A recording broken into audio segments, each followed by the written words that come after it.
bro. Well, like, yeah, man, come on, like, you have fucking all day to jump on my desk and fucking annoy the shit out of me. Why do you have to do it now? I'm telling you, man, this is not uncommon. It's like everyone's cats do podcasts. I see it all the time. It's just they just love the spotlight. She doesn't need to be in the spotlight. Oh no, none of them need to be in the spotlight. But you know, they named the Broadway musical after them and I guess they got greedy. They also named the lady parts after them. Cat? Pussycat. Oh, yeah. Oh, right? Pussycat. Yeah. What's new? And then there are Pussycat Dolls. There's those, yeah. And then there's Cats the musical, like KGG said. Yeah. Then there's Black Cat. Yeah. There's Thundercats. Thundercats. The That's Cat. Ernest Miller. Ernest Miller, yeah. And then there's Cat with a K. China's cat. Yeah. Oh, yeah. Jerry Lawler's Child. Wasn't there a Disney classic that was all cat related? What the hell was that movie called? Oliver? No, not that one. Well, I think Oliver. Aristocrats. Aristocats. There it is. Yeah, that's what I was thinking of. Yeah, a lot of cat-centric shit out there. Yeah, but Oliver was a cat too, wasn't he? Oliver and Company was a cat, yeah. Take it easy. What else we got here? Do you know who voiced Oliver the cat in the 1988 Disney Oliver and Company movie? Mick Jagger. Jason Marsden. I don't know who Jason. Do I have to look up who Jason Marsden is? John Stamos. Dave Coulier. Bob Saget. You guys are you're in the right. I don't think he was on a sitcom at this time. How about the guy that was Larry Appleton on Perfect Strangers? No, I only know Bronson Pinchot. Yeah. That's why I went the other guy. Yeah. Yeah, the other guy. Let's see. Don't tell us because now I want to get it. I'm not. He's had a musical career and an acting career. He started acting when he was 5 years old. Neil Patrick Harris? No. He had guest spots on Different Strokes and Silver Spoons. Carlton? No. Oh. George Clooney. 91 to 95 was when he made it big with this NBC television hit series. Joey Lawrence. Correct. Oh. Good pull, HK. Woo! Hit my wheelhouse Joey there. Lawrence was the voice of Oliver and Oliver and Company. Not bad. Oh, and the dog was voiced by Billy Joel. That's pretty badass. I feel like we talked about this with fucking Fala at our anniversary show at Elementary years ago. Yeah, apparently Oliver and Company is one of the most underrated, underappreciated Disney films of the era. I believe it because I've never watched it. Yeah, I've never seen it.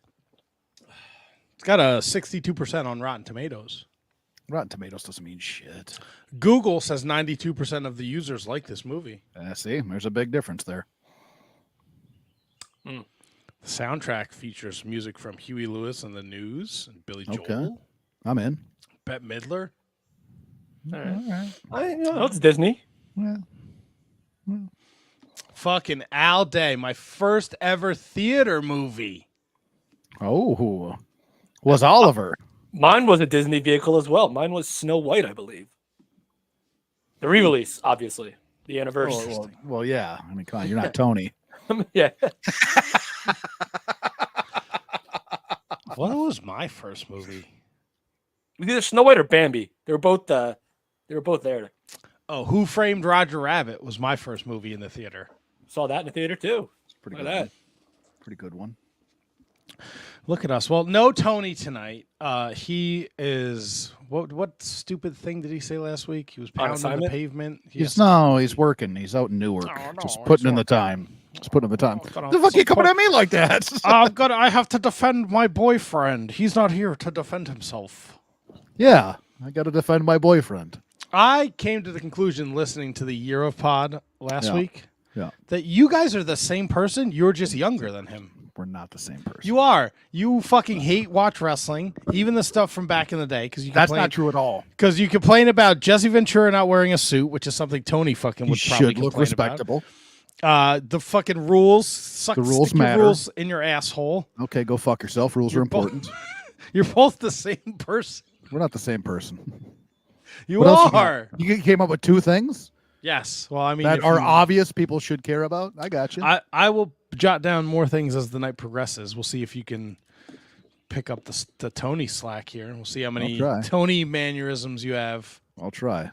Or aneurysms. Can you please have a Tony aneurysm? No, I am not having an aneurysm. I know what that's all about. I'm staying away from that one. So I did this like someone's like, "Oh, do it a big giveaway and tag somebody in this and you can win something." And I never win anything. Right. But my friends over at Cheap Shot Party, they did a giveaway.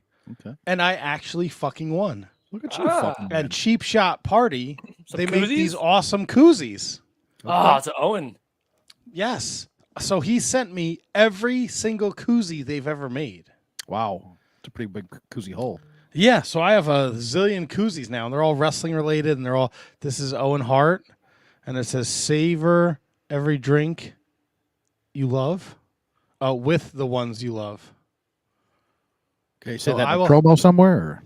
No, I think it's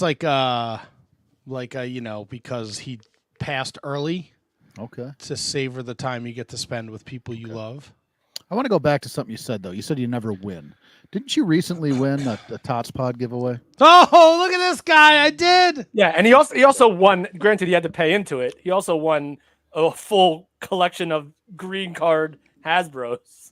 Yeah, but that's Sounds like something you kind of win a lot. That's like You the paid it. lottery. I prefaced it. You have to pay it into it. I've won a couple times. 3 times out of 43 years. All right, 4 because my wife. I'll count my wife as a win. Okay. All right, nice touch. I'll Nice go touch. 5. This podcast, you guys, our friendship, Hey, the fact that we get together once a week and do the shit, and I've met some great people through the chat, and there's other people in the Discord who are just begging to be a part of my life, and I want nothing to do with them. You're just you can't handle me. You can't handle me. All right. I'm a fucking maniac. Your snowflake ass can't deal with me. You can't play video games with us people. All right. No. Because you wouldn't like what we said and you try and cancel us. Yes. But anyhow, yes, I won a Tots Pod. I actually have it. If I gonna do the old gimmick here. I love the sound effect on the Back reverb here there. if you need me. Way back here if you need me. Near. Far. Yeah, so if you've listened to Tots Pod or you've listened to The Shining Wizards, you know that a friend of Tots Pod, he had an unfortunate life situation, and they, Al and Handsome Kevin decided they were going to do a little GoFundMe to kind of help this gentleman who was in need, and I put in a lot of work on Twitter and used the Wizard's name just to kind of try and get it out there and just get more eyes on it. Hopefully people read it and they would donate a couple bucks. And through the gimmick, I was entered into this raffle, and I had won a Chase John Moxley. I think this is Series 8, Chase John Moxley. And then I had won the 1 of 1,000 Jamie Hayter UK edition figure.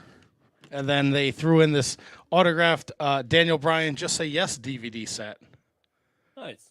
Yeah, so Huge hit. that's pretty cool. And I opened it the other night, and I sent HK and Al a great thank you. And I had seen a bunch of other people. They had gotten their gifts. I just didn't have time to take a picture and post it on the socials.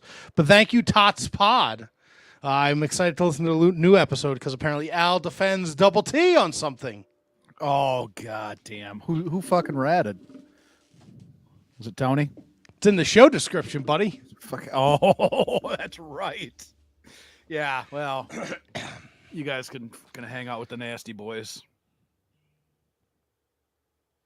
Yeah, I'll hang out. Oh, I'm sorry. our guest is sending me messages, so I was a bit distracted. Oh, okay. Hold on. Better not come with these lame-o questions. Is that what she's saying? Yes, yeah. I'm going to very generic questions. Yes, all mine. Deadpan generic questions.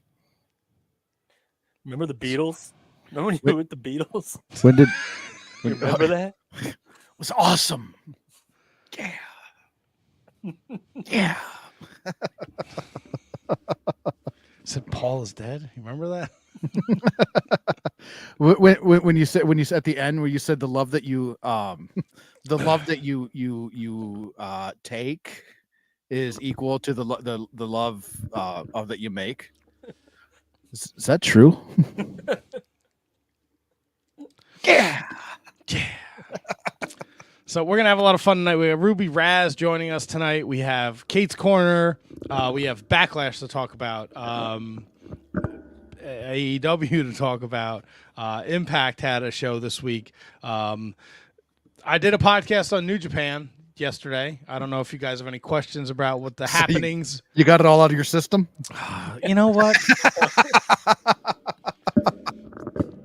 It's wrestling. It's wrestling that you should at least be following, even if you're not watching it. At least know what the fuck is going on in the world of professional wrestling. Follow the inside of my butt. Live in your fucking weird Minnesota bubble. You're salty because you don't get a WrestleMania this year. I figured it out. I'm not salty at all. You are salty. In fact, I'm feeling kind of sweet.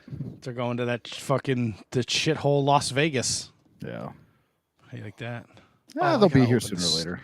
Fucking stupid intro. God damn it. Yeah. Now who's salty?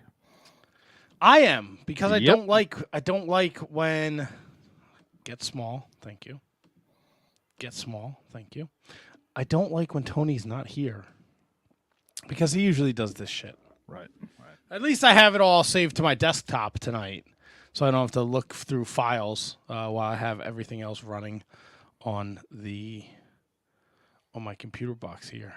Oh, yeah. That's right, Brendan Haney. Gabe Kidd is the best guy going in wrestling today. Excuse me. You love me some Gabe Kidd. I do love. Who doesn't love Gabe Kidd? All right, so we're going to have a lot of fun. We got Kate coming up. We got Ruby Raze. We got lots of wrestling to talk about. And it's all here next on the Shining Wizards Wrestling Podcast.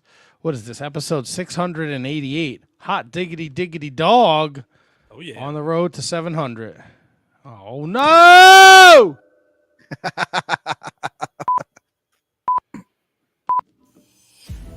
The following is a presentation of the Shining Wizards Network, broadcasting live in high-definition video and available on all podcasting and streaming platforms.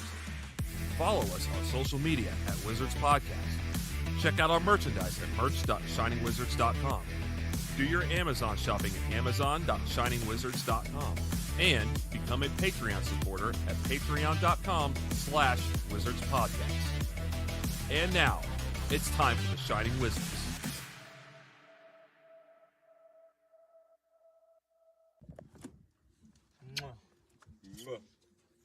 You're watching The Shining Wizard.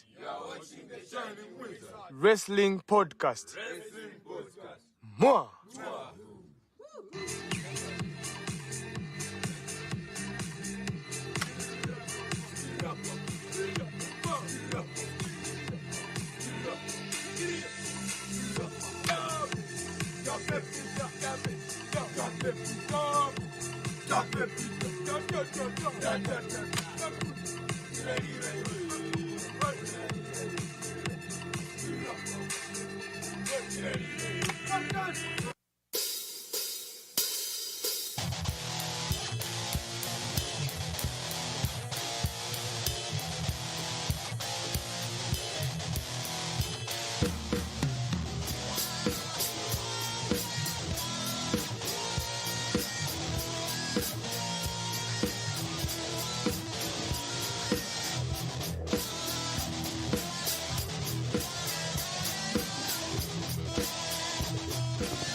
Oh, yeah. The old intro with David Henry Bauer still doing the video edits. I love it when Tony sends me the updated shit. I'm pretty sure he shared it with me in a Google Drive. I just can't find it, or maybe I deleted it. But I don't know. We're here. We're in your ears. Your eyes are seeing us if you're watching us on YouTube or you're joining us live. Otherwise, we're in your pocket, probably on your phone, going wherever you... Oh, Didn't hey. do it. Whoa. Going wherever you go. It's the Shining Wizards Wrestling Podcast, episode number 688, and we have a night full of wrestling talk. And talk about wrestling. Matt. Handsome Kevin. KJG. And look, now, Tony is not here, so... No, he's not. So I want to check in on Tony, and I want to see how he's doing tonight. Tony, how are you? Well, stick it up my ass and call me Charlie. Oh, Wow, that was not something I expected out of you. Are you busy tonight, Tony? Are you doing work? You shouldn't do that. Oh, Well, we're not. You are. that makes sense. all right. Well, let's check in and see how KJG is doing over there. This is the worst take you've ever had ever. Oh, wow. All right. Well, and then Handsome Kevin, what's going on in your world? My handsome Kevin. Oh, good. It's nice to know everybody's doing well. What about me? How am I doing? What's wrong with you? Oh, there's a lot wrong with me. Talking to We're yourself here. right now. I know. Well, you know what? The best time, it's the best thing that I do when I talk to myself because nobody answers me and I'm never wrong. So you can't beat that. How are you guys doing this fine Monday evening?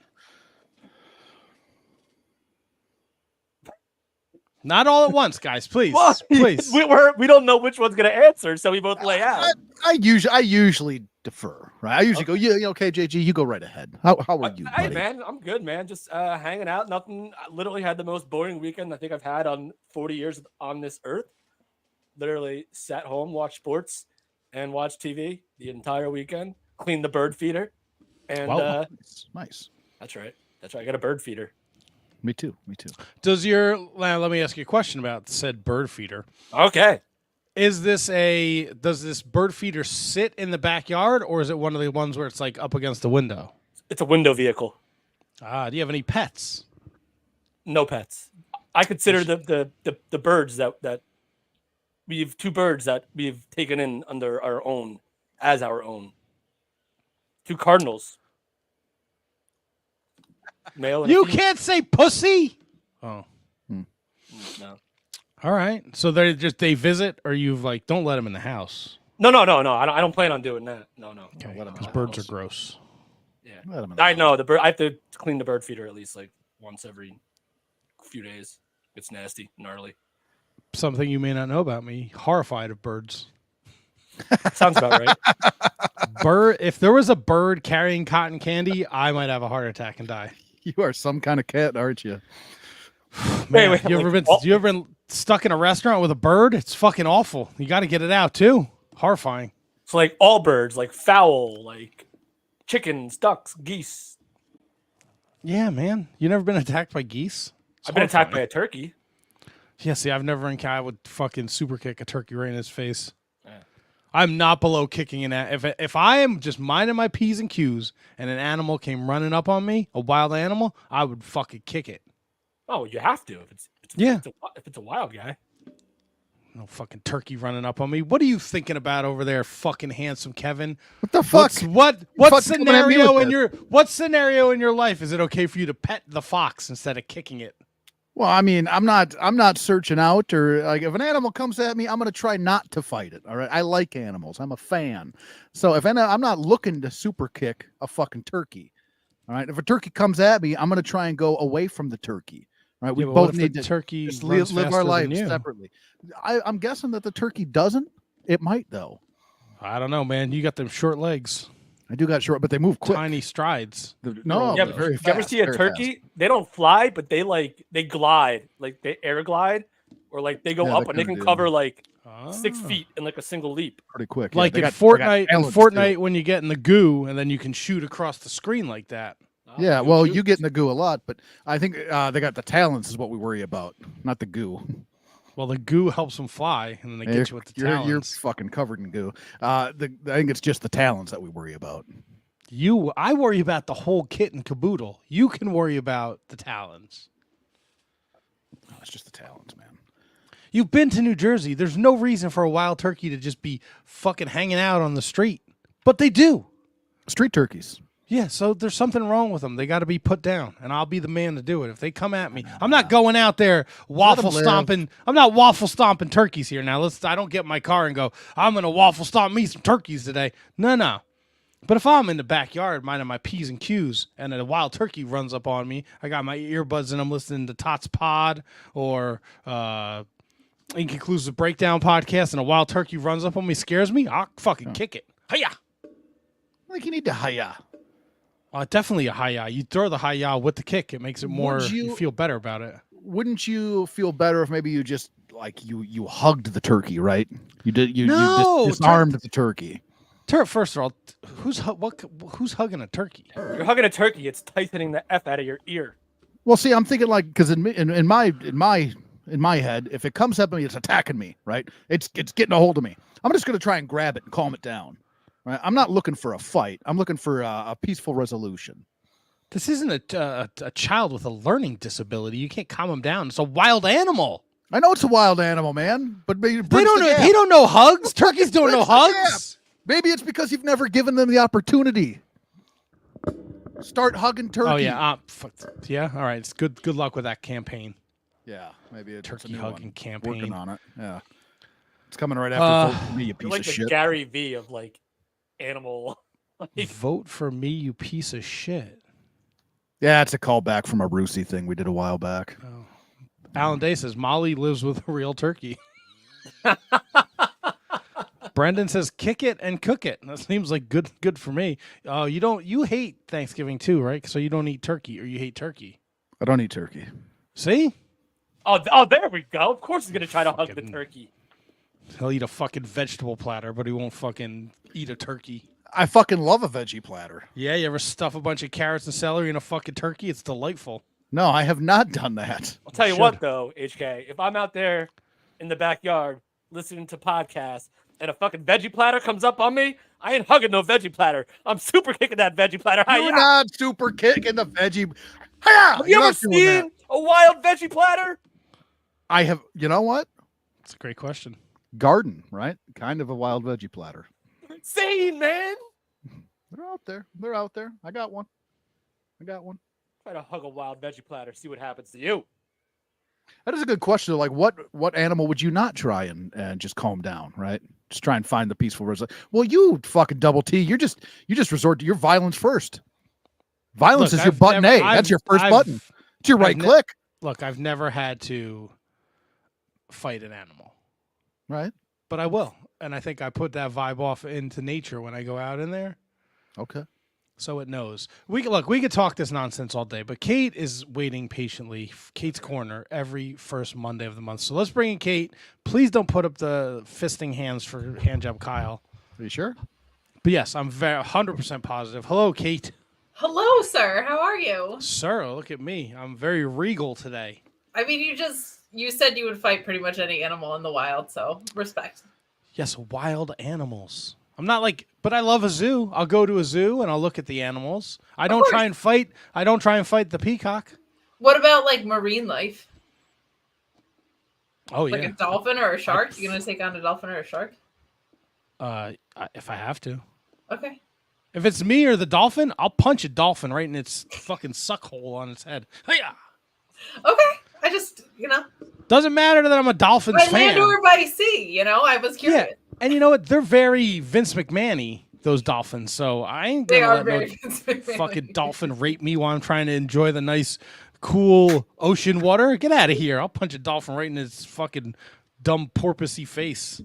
Gonna have to. They're crazy. Stupid Surprised you didn't go with bottlenose. Punch him right in that bottlenose. He went porpoisey. Yeah, he went suckhole and porpoisey instead of the most distinguishing feature that they have. Right. You expect less of me? Didn't go dorsal fin. He went porpoisey. It's suckhole too, when it's called a freaking blowhole. Yeah. Completely different. Maybe there's suckholes when double T's in the ocean. Maybe he's trying to cover up. Maybe I'm the Vince McMahon of the sea. I think you might be. Me and John Tent are out there just fucking everything. I am not an avalanche. Well, Kate from Fightful, Kate's Corner, every first Monday of the month. She joins us to talk all things professional wrestling. First and foremost, Kate, how are you tonight? I am tired, but I'm all right. It's been a long week, but All right, mommy. Oh fuck! that could be like Rhea Ripley or your mother-in-law, so it's just confusing which direction you're going. Every time I ask Good my mother-in-law how she's doing, it's always she's always tired. Well, she lives with you. Of course she is. She doesn't fucking see me. I work all the time. If anyone should be tired, it's me and my fucking wife.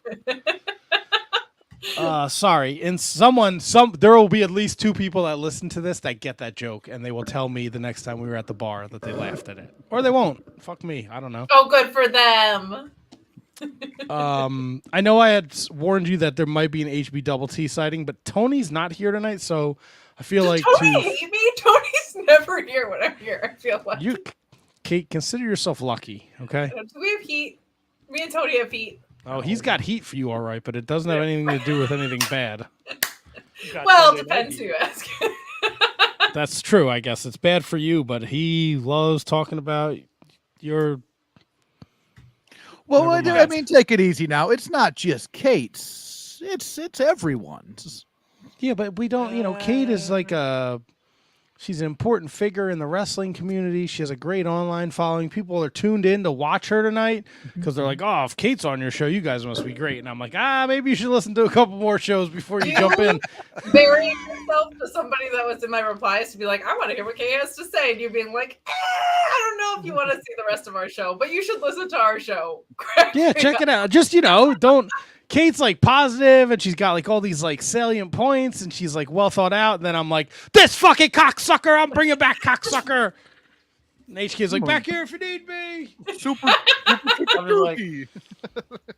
Yeah, Kevin, this has been like years of just Kevin just. And Tony's like, Gwen Stefani, will you pee-pee on me? Like, what It's are we doing? It's nice that he's here in spirit, even though he's not here on the show. Is it? It is.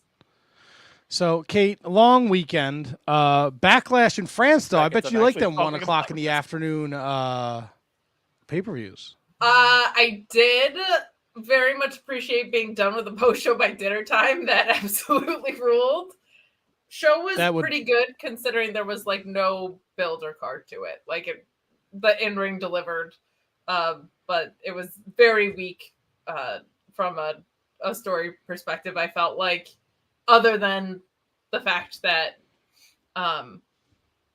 like everything that stood out about it, like Matt, we were talking about this earlier, like Tangaloa is not like the legend that maybe he's getting presented as, but that was like the only, I feel like, story thing that developed. Women's triple threat ruled, other than Cody kicking out of a burning hammer at 1. The main event was really fun, but nothing surprising other than that. So I was glad to be done by like 6 o'clock. I thought it was a good show. I thought the crowd was awesome, and I think it was smart of them. Like, it's WrestleMania Backlash, and we know the trend that the WWF has done the last couple of years. Like, they're not going to give you some fucking marquee main event, but they gave you a solid card, and then they put it in France for the first ever live PLE, and those people carried that show. I mean, the wrestling was great, the matches were good, but man, that crowd was on fire for the whole fucking show, and I was impressed by that. I was too, but I will say, if like the thing everybody's talking about your pay-per-view is that the crowd was really good, you probably didn't deliver creatively. Like, to me, it feels like if you have a crowd that is that hot and spent the average ticket was like $300 American, you should put more effort into building a card than a 5-match card. That was that. However, they were super hot for it. It was the first time they ever did a show in France. I think putting anybody from Europe on it might have been a good call. Like, there's no reason you couldn't have had Dragunov on the card or something, like in a pre-show match or whatever.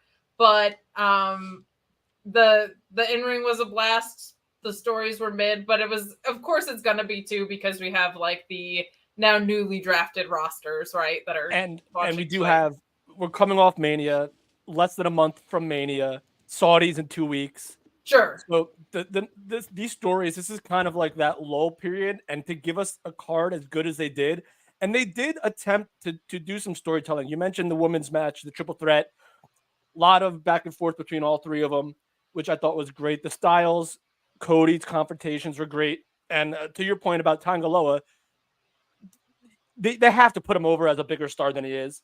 They have to. Like, you're not going to just like, oh, hey, there's Tama Tonga's brother.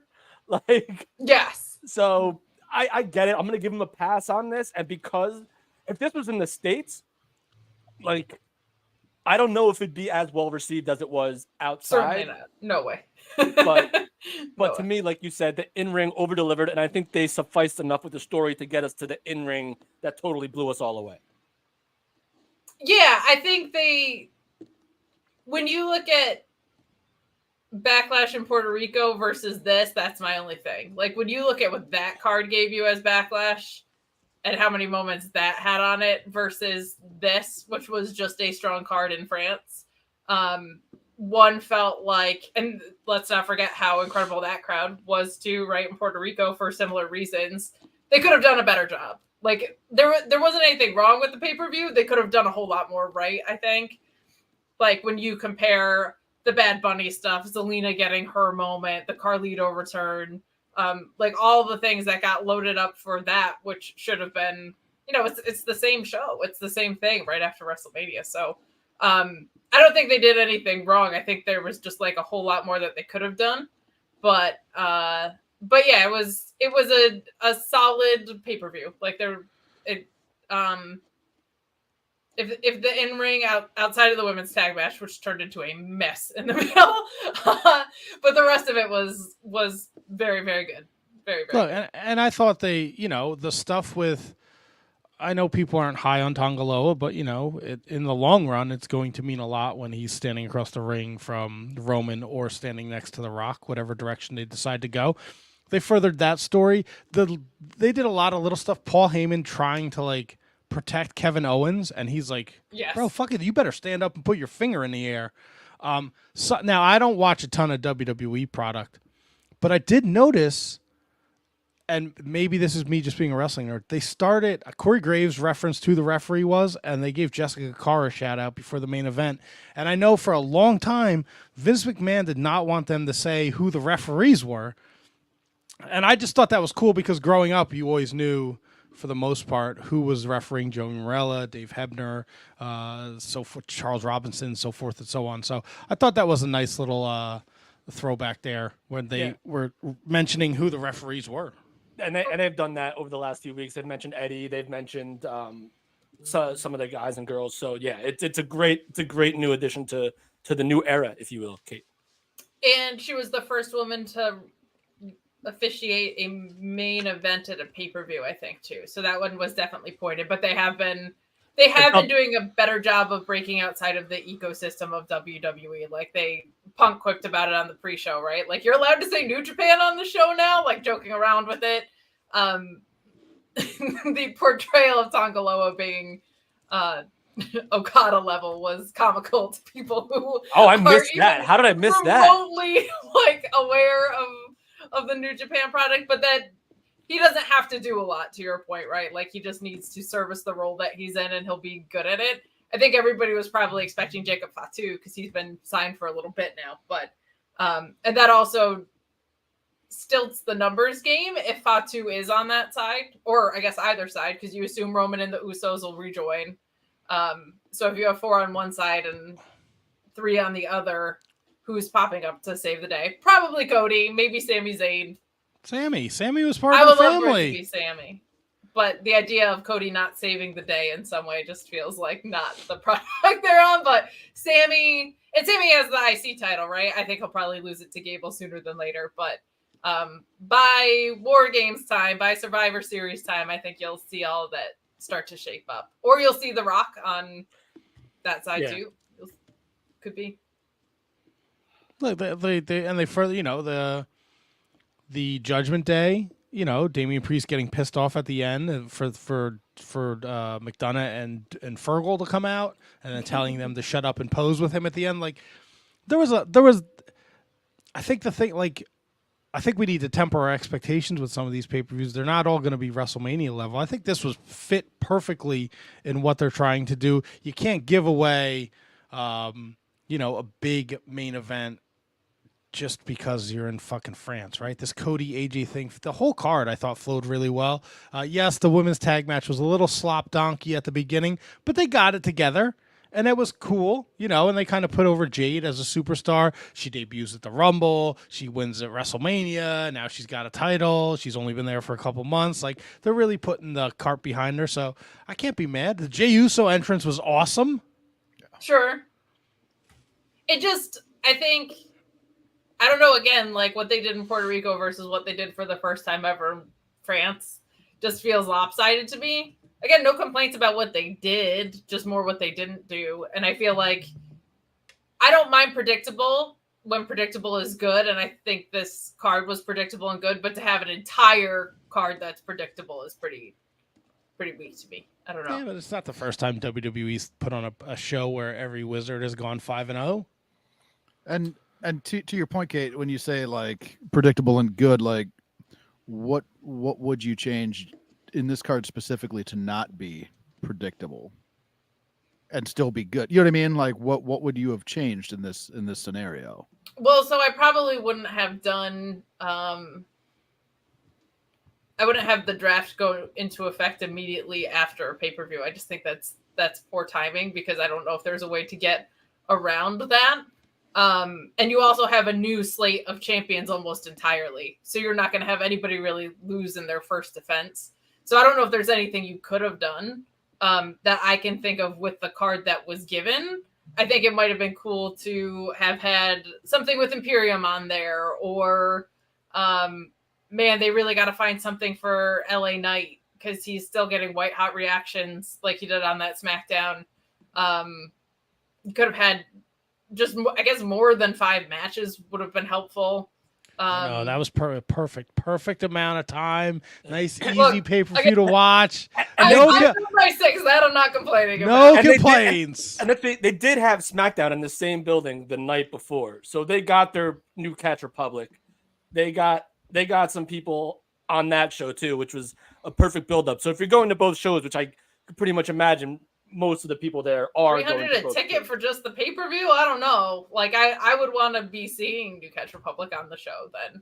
It's so weird that they have a pre-show with no matches on it. I think but here's the thing, at least you weren't going in like not knowing, like you knew the card. Like unless this was like one of those things where you didn't know the card and you bought the ticket based on them coming there for the first time, like Mania. But I mean, I really thought, like, you mentioned the Puerto Rico stuff, like what? All right, so you said Zelina Vega getting her moment. Then what happened? Nothing. You mentioned with Zelina Vega. Nothing. This whole happened. company is moments, though. Like, no, I agree. But then, like, so I guess what my point is, like, I don't understand. I don't get why you're comparing this to that. Because they were both Backlash. They were both in different countries and made to, like, be. They're both Backlash, which means they both took place after WrestleMania. And I felt like one completely over-delivered with the Bad Bunny stuff, with Zelina, with Carlito's return. Like, you had a different type of excitement there than, hey, this was a well-executed card. Like, it just feels like... unfortunately, WWE doesn't have any, like, really French superstars to put over here. Send Maurice out there to do something. Come on! I think she's still recovering from her surgeries. Yeah, bring the Fabulous Rougeos. Oh, fuck you and the go. Fabulous Rougeos. Oh, that fuck dickhead, you. That dickhead's from fucking Canada. That fucking son of a bitch. Maybe that's what it is. Maybe I'm discounting how over Kevin Owens was for being Canadian and able to speak some French, because that was such a fun way to kick off the pay-per-view. Like, Kevin Owens is just aces to me every time. Yeah, no, I thought WWE hit a home run out of the park. And look, you brought up the draft. Like, there was no real major changes. Like, I don't have my login information. No, not at the top of the card, but yeah. No, but it's nothing. I think Raw is real heavy on tag teams, and SmackDown doesn't really have a lot. But that's the only real or it's vice And- versa. and- I don't know. And Kate, I think they did a great job, I guess, for progressing stories too. A lot of stuff that they did for like to make up for not having a whole lot of matches, which we agree I think was good. They did a lot backstage that I think kind of like made the show passable more for having like the 5 matches, like the whole Matt mentioned Paul Heyman and the Bloodline passing Jey Uso and Paul Heyman kind of just going like I don't know, like what does that mean? Does that mean Paul Heyman's gonna reach out to Roman on behalf of like a giant? Like there's a whole lot of stuff that could happen, and I was excited for. You muted your microphone, dude. You muted your microphone. You were excited for what? I think they did a more than serviceable job of keeping interest with the 5 matches and doing a good storytelling job. That's just me, though. Yeah, I think they did they did a perfectly solid job. But I think if you're charging people $300 a ticket, you owe more than solid. That's fair. Is just my thinking. But there were not that long ago, people would have been screaming in joy for a show like this, so I'll take it. like the fact that this is where the bar is now, I think is a really, really good sign. Like that's a healthy sign for WWE. It's funny that I was thinking about this because it's true across the board and AEW too. There's so many new champions in both companies right now that it kind of zaps you from like most people aren't going to lose in their first defense, right? I think you might see Willow lose in her first defense, but you're not going to see Swerve lose for a while. Sammy's not going to lose. Maybe to Gable eventually, right? Cody ain't going anywhere. Bayley ain't going anywhere for a little bit. Like I think you'll see Becky drop to Liv, but like when you have such like so many new slates of champions, you really do have to deliver in ring the way that both companies I feel like are right now because of that. Like it's a little bit more predictable. So if you're Cody and AJ, like that did not have a lot of heat going into it. For some reason, they never mentioned the fact that AJ Styles is the first person to ever face both Dusty Rhodes and Cody Rhodes for titles. Like that didn't get mentioned. They did. They did they end up mentioning that? Good. Because I saw it floating around on Twitter. I was like, why didn't they mention this on SmackDown? Like this is such an important piece of it. But like SmackDown ended with that saying like AJ's going to go out there and remind everybody that he's still phenomenal. He absolutely did. Completely showed out in that match. And Cody tried his ass off to throw some heat on it. So it's just tough too, because it's like you just got through this period of giving people what they wanted. And it's like, okay, now how do we keep that feeling interesting? Well, I think, look, we are officially like the Vince McMahon era for all that we know is over, right? So now we're going to move, and hopefully like these in between, hopefully they treat SummerSlam and Survivor Series and the Rumble and Mania as the bigger pay-per-views, the big 5, right? And then everything in between is like 2.5 hours, 5-6 matches, nice and easy. Tell me the stories. Use Raw and SmackDown as the storytelling devices. There's no need to rush everything. And I hope that's the direction they're going because it makes it more enjoyable. And when you watch a crowd like the France crowd going fucking nuts, like it comes through the screen and it gets you a little more into it, you know? Yeah. Like to your point, like on paper, nothing spectacular about the show, but the way the crowd reacted. I got up for Jey Uso. Did I think Jey Uso was going to win? No fucking shot. But there were a couple moments when you're like, I'm in. I can see this. Let's fucking do it. So I thought they did a great job, and hopefully this is the direction they continue to go in. And hopefully they leave fucking Cyclops in NXT where he's not inviting 2 fucking rappers to do their diss battles on their Tuesday night show. Fucking asshole. Idiot. Let's hope not. I can't believe you would talk about your brethren TT like that, but it's not my brethren. All right, we'll have none of that. There will be none of that. He's a piece of shit. Fucking Shawn Michaels, suck my balls. How do you like that, HBK stands? You fucking dorks. Brett forever. Damn right. Man, not only did HBTT not show up, you went the other way today when he was That's exactly not it. Well, it's warm. It's warm. It's humid.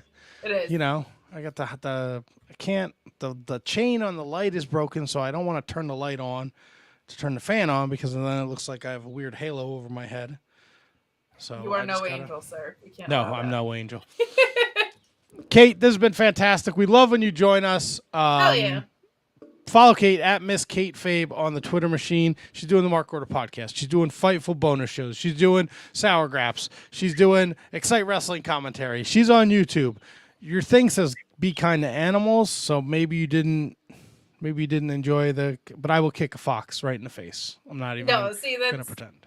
I know who you are, and I love and accept you for that. But if I could also quickly Glad plug somebody does. Twitch.tv/Great Black Otaku. Mason and Mansoor, or you might know them as Mansoir. They are doing right now, and the link will be up after, a fundraiser for the SGW crew in Uganda. So they have a stream that has guests on it, and I just would encourage you guys to donate. Those kids are on leased land. They don't have beds. They don't have anything. And they are just trying to fundraise to get them the most basic stuff possible. So if you want to check that out after you check out the Shining Wizards, please, please, please do. They're two really great guys that worked really hard to make that happen. And I was watching their stream before I came on here, and they were already up to like $2,000. It's fucking wild. So they're really trying to look out for this very cool group of wrestlers that have gone viral in this community for the right reasons, which is really refreshing. So go check that out more than checking out any of my bullshit. It means way more. So Thank you, Kate.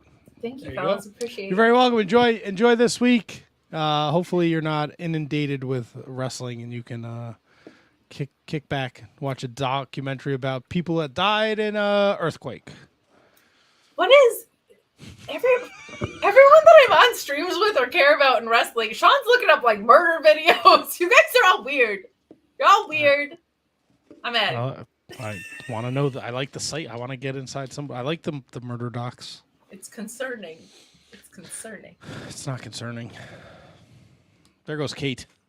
HK, very quiet during that. You didn't. I said what I needed to say. I do want to ask you this. Okay. You said Fightful boner shows, so they're Did really I say- branching out. Oh yeah. They No, get all you the didn't say boner. You didn't say all boner. the said ladies. They get all the Yeah. ladies on there. Yeah, And they just talk about wrestling, and all the wrestling nerds get boners for ladies who talk Gotcha. about wrestling. I gotcha. So it's a hell of an angle they're running over there. Yeah, and then you can like hyper chat, Okay. and give them money. Is it like in some of those foreign countries where they like the newscasters they aren't wearing bras, that kind of a thing? I'm not familiar with what goes on in other countries. Okay, maybe you should branch out too. You think so? Maybe. I mean, it's worth a watch. I'll give it the old try. Yeah, give it a try. Give it the old college try. Brendan Haney, in reference to the Jessica Carr being the referee in the main event, she also did not get in the way of every shot. Wonder who he's talking about. Well done. Marking out. I need Lance Anoa'i in the Bloodline story. It's a very big possibility. Mhm. He is of the Samoan dynasty. And I believe Jessica Carr's milestone was the first time a woman referee has ever reffed a WWE championship match. I think there have been women that have reffed main events, but this is the first time one has main evented a WWE championship match. Interesting. That is, I believe, the milestone, if I'm not mistaken. Could be wrong, but I'm going to double check this. Right Pretty now. sure that's Give what me it is. Two shakes of a lamb's tail here. You got two Why shakes did of it go lunch. to this? I'm sure someone in the chat will confirm or deny right away. But Jessica Carr was the referee. Cole said she was the first woman to referee a WWE championship match in the main event of a PLE. there you go. That's what it is. So it's a big deal. No, either way, it's a big deal. No matter how you slice it. Right. And we got the King and the Queen. We found out who would be wrestling on Raw and SmackDown. Yo, these Qualifier are matches. Crazy. Oh, I got bad news for you, fellers. What? Drew McIntyre has not been cleared. Adam Pearce said he will not be in the King and Queen tournament. Who's gonna be like JD McDonough? I don't know.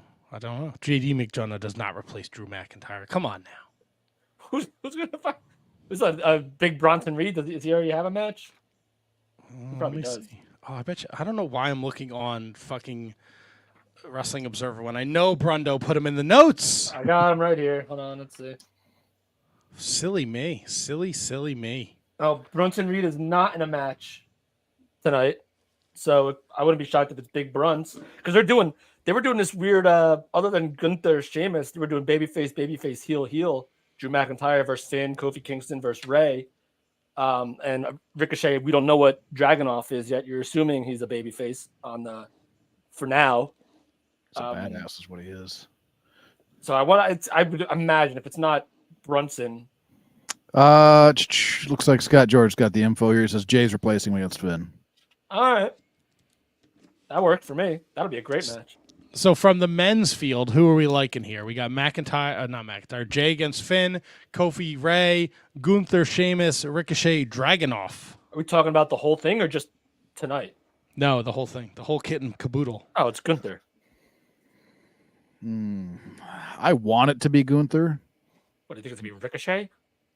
Pew pew. Dragunov, I think, might be. That's a good call. Yeah, that That's would be a good a nice setup for him. Or do you have him go again? Now I haven't seen the brackets yet, so I don't know where they are. Could they meet in the finals? Dragunov Gunther. That'd be a brilliant move by WWE's part to have them Run that shit back, and then that WWE UK bullshit. And I mean that in a good way. Scott George is saying Kofi versus Ray and Zelina versus Shayna have been moved off the card. They're gonna be wrestling on Speed. Yeah. I don't have this information anywhere. So are they Scott George? Can you tell us? Are they replacing those matches? Maybe they're just prolonging them to next week. Maybe because that's a loaded show, even for 3 hours. Because the company like with that you would have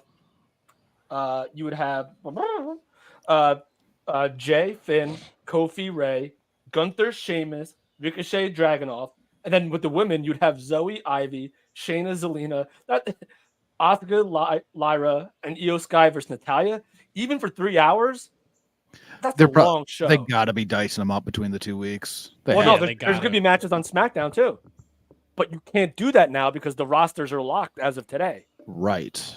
So they're probably going to maybe prolong it to next week, postpone it to next week, because you got to figure you got to have Drew CM Punk stuff. Maybe you got to have. There's a whole bunch of stuff you got to still fill in. That's a lot of matches, even for 3 hours. Yeah, it is. Scott George says the updates said there are supposed to be NXT wrestlers debuting tonight. Interesting. Is that unrelated to the tournament, or is that? Well, clearly. I don't know. What the hell? Oh, so he means they were moved off the card for tonight, so they're still gonna have the matches. They're still in the tournament. Yeah, still in the tournament. All right. Well, who do we like in the women's Queen of the Ring? Lyra. You just like gung ho call these NXT guys up and give them both. I mean, I think that she's a stud. I think she's an absolute stud, and I don't see why not. Like who else? Remind me. What's the rest of the field? We got Zoe Stark, Eileen Isle, Shayna Baszler, Zelina Vega, Asuka versus Lyra Valkyra, Io Sky versus Natalya. Those are the are these? No, there's got to be. There's a SmackDown bracket too. So these are just tonight's matches. So I don't know who's in the SmackDown one if there is one. Yeah. What's a Lyra situation out of that field? Out of this field, yeah, I would probably have to take Lyra, but I don't know what's going on Smack DZ. Like you got to figure Naomi, Tiffany Stratton. DZ? That's right. Come on there. You would Smack DZ. Smack DZ. Smack DZ. Oh, Smack DZ. DZ. Yeah, I got you. It's got to be. So I'm going Tiffany Stratton if she's in it. I don't even know if she's in it. She's not. I'm still picking her. All right. Well, our guest is in the queue, so let's bring her in. She's picking her nose. Love it. She doing Smack DZ? That's a pick us a winner, Ruby. I mean, I was trying to get in there, but I got my acrylic nails. It'll actually. Good. I can breathe now. The fake nails, they don't help.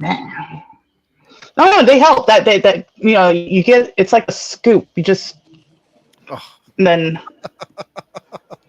Right, but what do you? Okay, now the question is: do you wipe it in a paper towel or a napkin, or do you roll it around and flick it across your room? Or do you can't roll it. It's in the nails, so you just kind of gotta go. No, you don't eat them. There's no protein. Now I hear it's very low carb, but there is no protein in boogers. Is that true? Let's ask the Google. I don't know. Get a fact checker. Boogers have protein. Calories was number one. Oh. Boogers. Let me ask you this: once it's in the nail from the initial pick, to get it out of that nail, do you have to go to the secondary nail to scrape, and then is it just like a? No. That's where it's just like a good flick. Okay. Flick. Thought we had some sort of itsy bitsy spider thing going on here. Yeah, I mean you gotta have nails to really see it. Like. Hey guys, how's it going? Great, Ruby. How are you? I am doing okay. Kind of beat up from this weekend, not gonna lie. I had Lucha Vavoom. Definitely. Can you see this? I'm sure you can see this, right? Yeah. Woo! Lucha Vavoom. I thought we were going in a different direction here. We're gonna have to start charging people to watch this show. That's on my OnlyFans. It's like when there's a fourth wizard, and when see where it's coming from. and when Tony's mom shows up, she's usually she's in like a nightie, and she's always like showing off her shit. Hey, you take it easy on Diana. It's just weird, man. She's an older lady. Good for her. Yeah, good for her. Good. Hey, you know what, Diana? If you ever want to hang out, give me and Heidi a call. Oh. I'll drive you gals around out of the town. I'd be happy to. Great. That'll go well because I feel like if we're hanging out with the mom, we got more credibility to pull the dad, so it's good. Yeah. Be great. So, Ruby, thanks for taking time out of your busy schedule. You mentioned Lucha Vavoom. Dream opponents. Who are your dream opponents?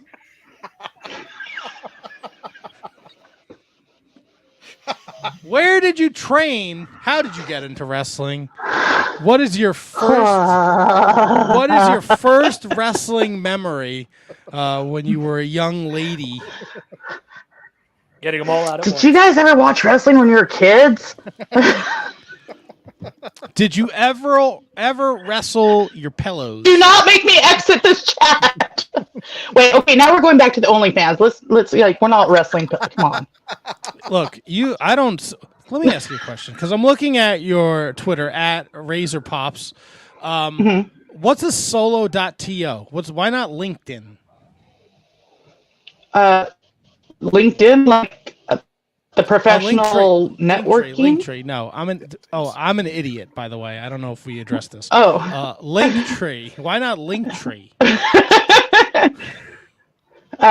Because solo.to you could actually pay a lot less than Linktree and get like lifetime stuff. Oh, I don't think we pay for Linktree. Do we pay for Linktree? Oh, and Handsome Kevin was upset because he couldn't find a merch link to put in the scroller down there. Yeah. Oh, because I don't have merch, guys. Like I'm very bad at this. I don't have any merch right now. Actually, I do have a big cartel that's somewhere out in the ether right now. Well, like to be honest, completely honest, it's since I started doing WoW, I'm not really doing independent wrestling shows anymore. So like that whole making money from independent wrestling merch and stuff doesn't really happen. Like I do independent wrestling shows here and there, but it's like at this point it's not enough to actually make my big cartel back up again or really make shirts or anything like that. Like if I'm doing like one show, man, the last time I actually did any indie shows was over a year ago. So the fact that I have a run on the indies right now where I'm doing like 5 shows this spring, that's a lot for me being a WoW person. So it's like, I'm probably going to make some shirts coming up for the Santino Brothers shows I'm on, but otherwise it's not a viable source of income for me at this given point. Fair enough, understandable. Now, look, I'm not busting your balls here. I do want to know, WoW, because I think WoW is awesome. Someone on this side of the screen, the guy at the bottom, hates it, but I think it's fantastic because it's just it's fun. It's so fun. It's so easy to watch. How did you get involved with WoW? Well, hold on. Let me ask real quick to the guy somewhere on the screen who doesn't like. Did you ever watch Glow?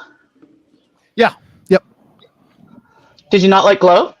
I didn't mind Glow. So what's the difference? I guess my sampling is very small. I watched one episode. It was just I randomly came across it in my area. It's on the CW, and I stopped because it's wrestling, and I hung out for the rest of the episode. Nothing about it grabbed me. I can't tell you what happened on the episode because I don't remember. I just remember watching the rest of it. Well, was I on that episode? Not to my recollection. But if you were, just being honest, I could tell you. I don't fucking remember. It didn't grab me. I'm not opposed to giving another shot by any stretch, but was not for what I saw. It was just not for me. Yeah, that's fine. I actually really loved Glow as a child. Like, I loved Glow. Sorry, go back to what was the question? How did you get involved with WoW? How did I get involved with WoW? So it was actually someone that was on WoW as talent that put my name out there, and they said, we're kind of trying to find this type of person. And she's like, I know this type of person. And she put my name in there, and she told me, and then literally within the next couple of weeks, David McLean's like calling my phone, and he's like, hey, let's talk about WoW. He's like, this person gave me your name, yada, yada, yada. It was literally like probably an hour and 45 long minute talk with David McLean. And he's like, well, hey, come down to the training center. We're already interested in you. We know you know what you're doing. Just come down to the training center, just meet us and stuff like that. And it was that easy for me. A lot of other girls have a lot more hoops to jump through to get there. But that was literally a life goal that got done super quick and super easy.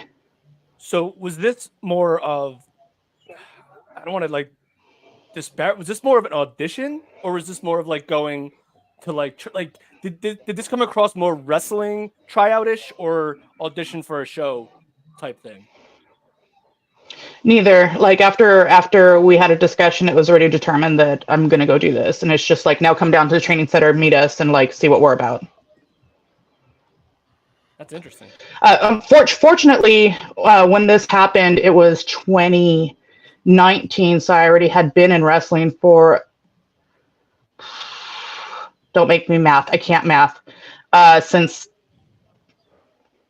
2005, 2006, 2007, since 2007, 2008 at that point.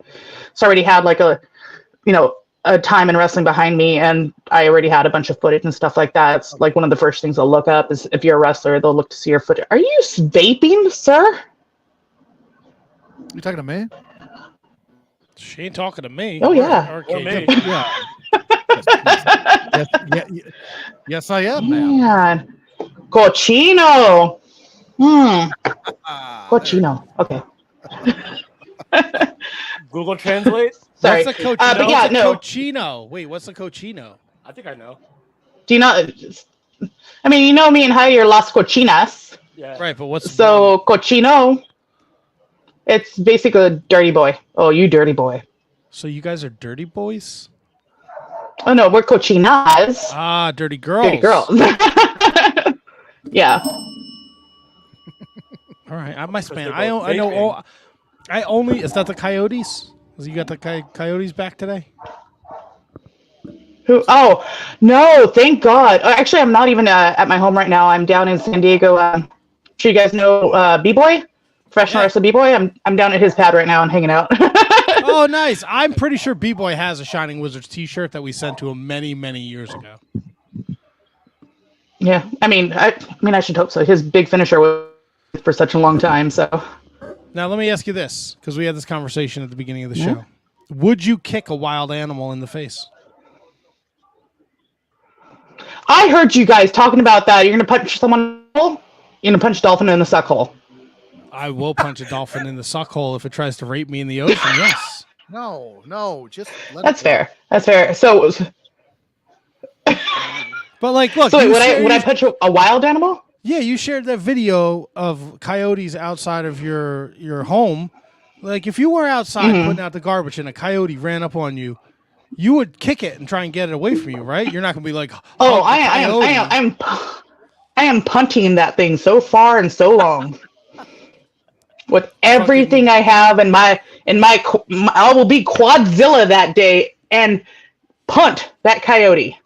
Yeah, see, handsome Kevin downstairs talking. You like hug the animal until it calms down. Yeah, just calm it down. Find a peaceful resolution.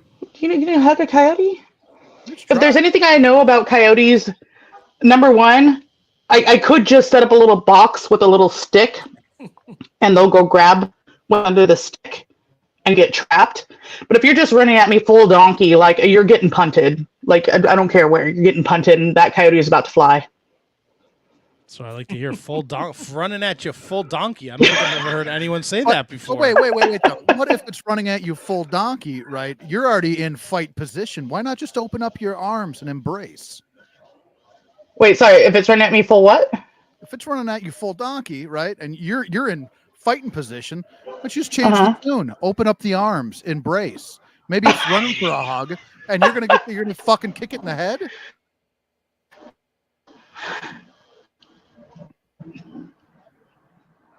In the arms of an angel. Like, no, I'm not, I'm not doing that. No, I mean, I'm not. I've never hugged a coyote before, so I feel like this is not the appropriate time to start. And if anything, wrestling has taught me anything. When something's running at you, give it a shoulder block. Give it a lariat. Do you think a wrestling move would work on a wild animal? Have you not seen the anime where the guy German super deer? That's anime. That's some weirdo. Don't tell me animes aren't real. All right. Well, I got news for you. Matt, I have you don't ever heard think of a it is. bear hug? I've heard of a bear hug. Yes. Yeah. Oh, that goes to both HK's and Matt's point. Right. It's a hug, There's also a donkey punch. That's a thing. That's only if they're coming at you full donkey.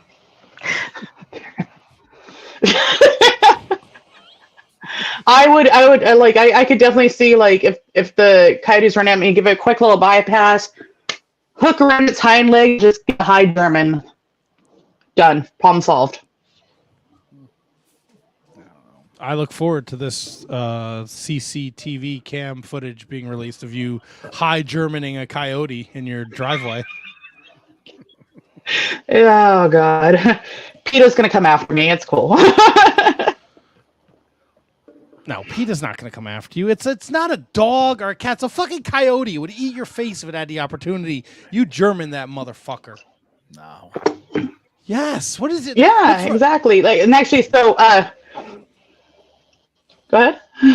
No, I was gonna say, what's wrong with you, Kevin? What's going? You got a coyote? Do you have no coyotes in Minnesota? Like, do you know what a coyote is? Yeah, we got tons of coyotes here. Fuck problem. I don't know. You're like, oh, you want Have you to hugged fucking make it? Get him, Ruby. Have you hugged one yet? Have you hugged a coyote? I haven't found myself in the position to hug a coyote, but I'm not ruling it out. What wild animal would you hug, right? If it's running full at you, what are you hugging? Definitely not a peacock. I have heat with peacocks. You know what? Squirrel. Okay. Squirrel, a little huggy. A little huggy boo, a little pats on the back, a little nuzzle. Squirrels love me. I don't know. Squirrels just love me. They come up to me all the time. So Really? yeah. Like if anybody ever looks at my Facebook page and stuff, people are always sending me squirrel stuff. Like me and squirrels have this weird connection, and I have so many photos of me hanging out with squirrels sitting on my legs, squirrels fucking hanging out, doing the thing. I don't know. Like they're my spirit animal. I'm pretty sure like we're probably related at some given point. Oh, this is a terrible spirit animal. It's not that bad. It is. Not that bad. They run in There's the street. worse. You run them over. You run over a squirrel. Runs in the street because You do not run up. I'm not saying I do. I'm just saying a squirrel is like dumb. It gets frightened. It runs in the street. It gets run over. I bet you swerved to hit him. No, I swerve. I've stopped. How do you not know that the squirrel's not? How do you know that squirrel's not running in front of you to try to get you to pump on its brakes? Because if not, you to get in an accident. Maybe it's looking for a ride. Those squirrels. Maybe it thought you were at its Uber. You ever think about that? This is all nonsense. You're all crazy. It's nonsense. Nonsensical. Nonsense. They run into the street. I see dead squirrels all the time. It's terrible. Maybe you should stop fucking hitting them. I've never hit a squirrel in Exactly. my life. Somebody else has, though. I've never hit a squirrel. I break for squirrels. What else? Never. I've never hit one. What kind of creatures they got out there? You ever hit a chupacabra? God, I wish, because that would just prove me and Raylan right, because we've been chasing chupacabras ever since I've known Raylan. And this is, you guys laugh, but this is like literally a thing with me and Raylan. Indies. Yeah, we always go out somewhere. We're like, let's go chupacabra hunting. We're going to find them. We'll find them. Have you ever found a legitimate picture of a chupacabra? Like, do we know what we're looking for here? Because it's supposed to be some kind of legendary creature, like the Loch Ness Monster. I've never seen a real picture of a chupacabra, but I would 100% look for one. So they're supposed to look like a dog with mange, but with fangs and glowing eyes. Story checks out. So hairless dog. Yeah, check that. Like it's a hairless dog. You just gotta find one. Would you hug it? No, I wouldn't hug a chupacabra either, because they have the fangs, and like that's how they kill cows, with the double marks right into their neck, and they drain the cow of their blood.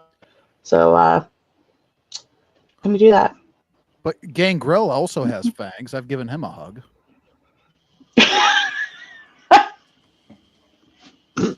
All right. I mean, You're right. Just think. You're right. You know? You're right. Why are we hugging like dangerous animals though? Well, maybe they're not dangerous. We're giving them the opportunity to be kind.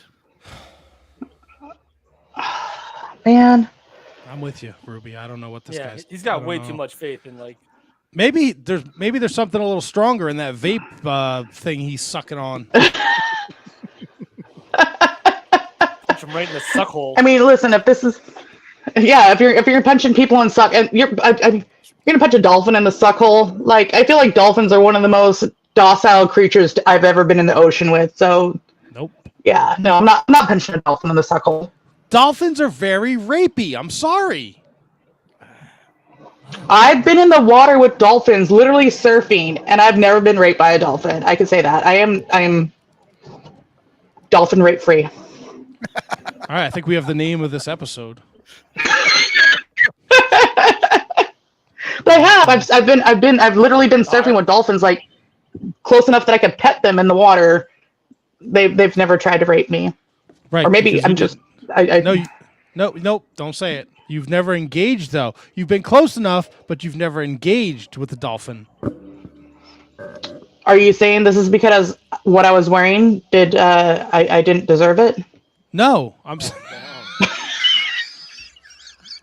No, I'm saying because you didn't touch the dolphin. Once you touch the dolphin, then the dolphin knows it's on. Unless it's in a dolphin sanctuary where they've been deprogrammed to be less rapey.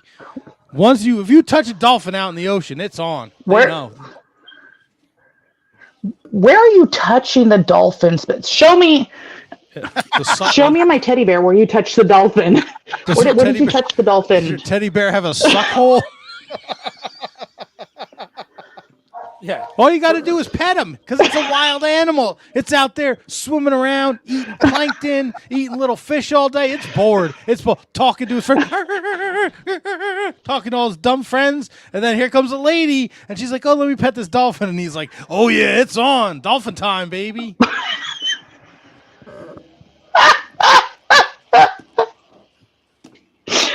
Oh, no. All I know is I could have pet the dolphin. I didn't pet the dolphin because I was afraid of even when dolphins are like not doing anything, just like, they just playfully whap their tail. I'm not trying to get tail whapped by a dolphin. So I just, you stay over there. Yeah. We're going to go surf. We're going to, They tail whack you, and then boom, you're out. You don't know what's going on. It's like baby reindeer.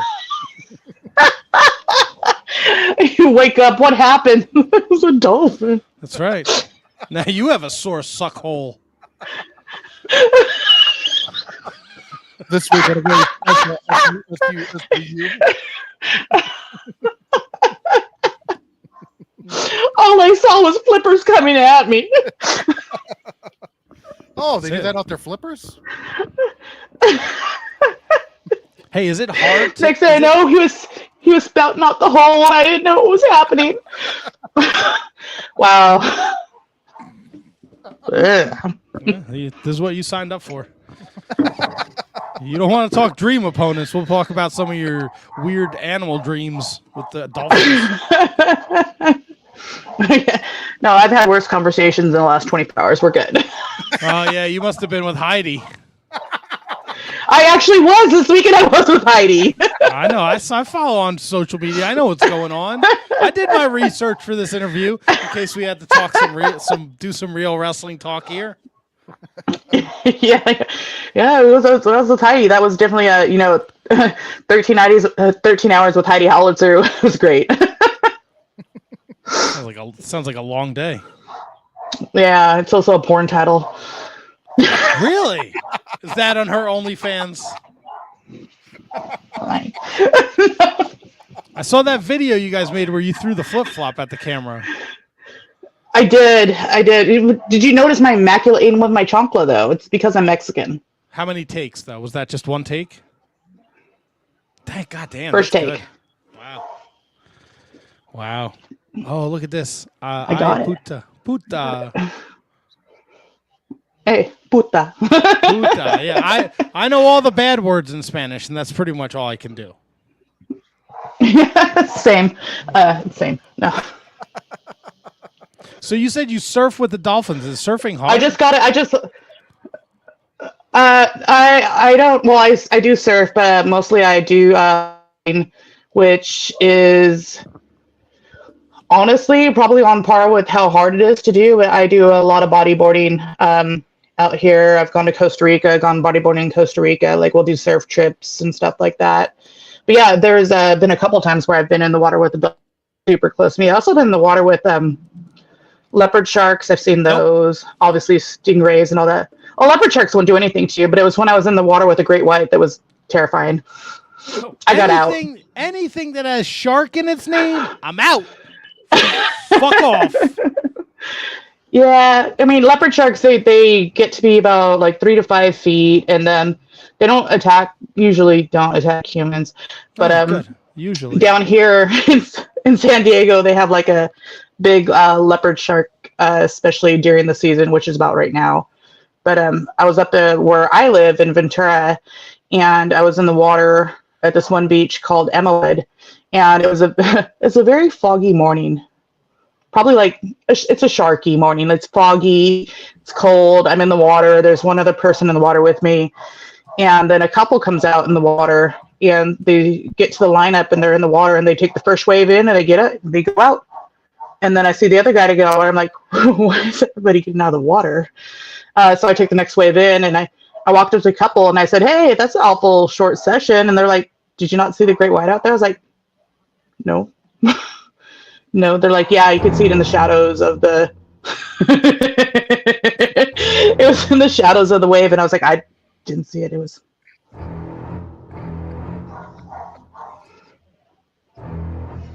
yeah.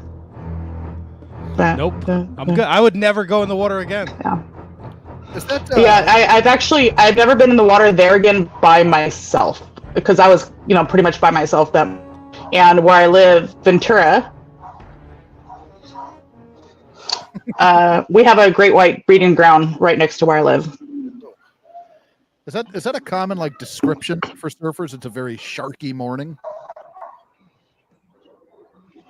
No, but there's like, oh, it feels sharky. It's like you always have like a gut instinct when something's in the water with you. It's like a gut feeling. You're like, oh, it's, there's sharky areas. You also have the sharky feeling where it's just like, oh, like it's not safe right now. I should get out. Yeah. And then I'll get out because I'll trust my gut instinct. Yeah, I don't get in to begin with. It's don't get in the water. Fish fucking there. You stay out of it. Fish fuck in there. Whales pee in there. Right. There's dead bodies. Oh, there's definitely dead bodies in there. Are you sure you're not at Michael Vick's house?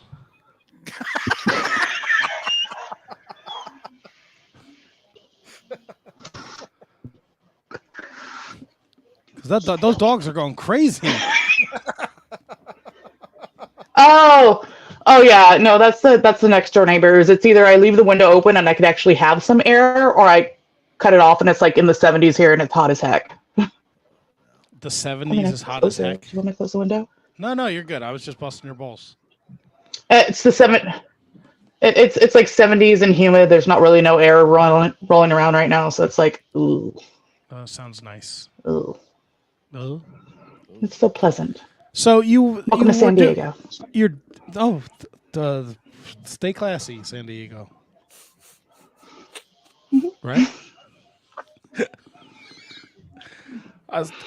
We're talking to Ruby. Is it Ruby Raze? Yeah. Raze. It's an actual word. R-A-Z-E. Raze. Again, not the brightest bulb here. So I was gonna say he can't talk. Don't expect him to read. So nice. Okay. We're with Ruby Raze at. Hold on, now I gotta look at your Twitter handle here at Razor Pops. You got a lot of different handles. Handsome Kevin was very confused when he was setting things up here. But I see on the Twitter machine. I do not. I have one social media handle. I have one name that I use on all my social media. Razor Pops.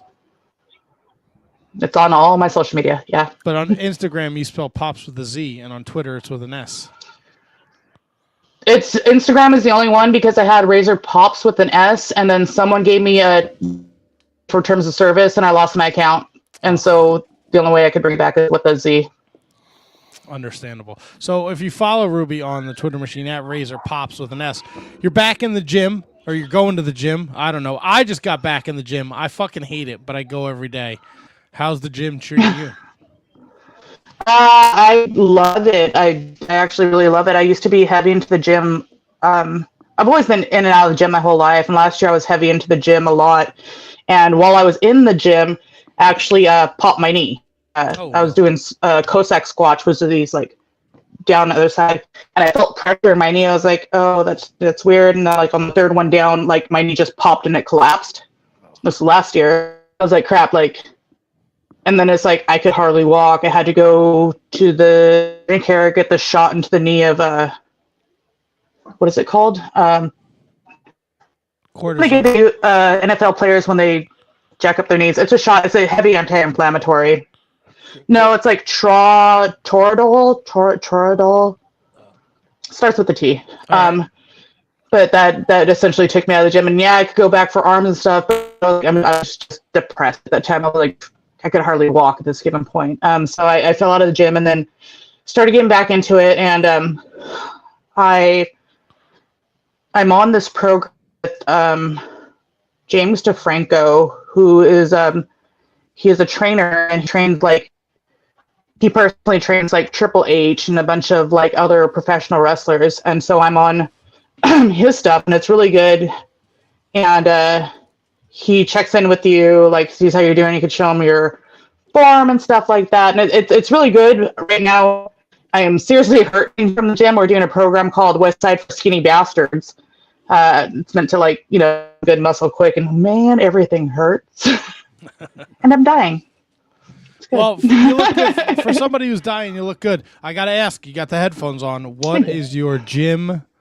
What's your gym playlist? Is it the same every day or are you listening to something different every day? I definitely have my Gym Ski 2024 playlist, but also Las Cochinas. We made our own playlist on Spotify that has a couple hours of music. It's like inherently us music, but yeah, it's between those two. But what like you listen to Taylor Swift or you listen to like Slayer? What are we listening to here? No, I'm listening to Joey Valance and Bray.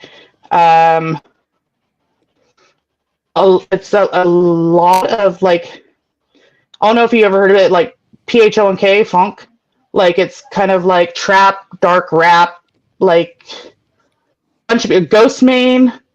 God, who else? Ghostmane. I have Savage Gasp.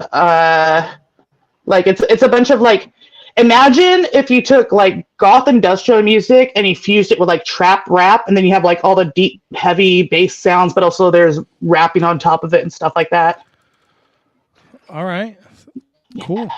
You're naming off music genres. It's okay. I just blew your mind. It's all right. My mind is blown. Yeah, I mean, they're all... And then you Fridays, but however, Fridays are for deadlifts and dad rock. What is dad rock? Stained. Stained like, is dad rock? You know, never made it as a... That's Nickelback. Yes. Yeah. I'm all right. There's some 3 Days Grace on there. There's some Nickelback on there. All right. Like, yeah, My Sacrifice. Oh, Creed! You fucking rock to Creed? There's some deadlifts and dad rock. Yeah. All right. Creed's dad rock. Is it? That's so terrible. You mentioned that you haven't been. You mentioned that you haven't been taking a lot of independent bookings, but you'll be doing the Santino Brothers show on the 22nd out there in California at Women at War.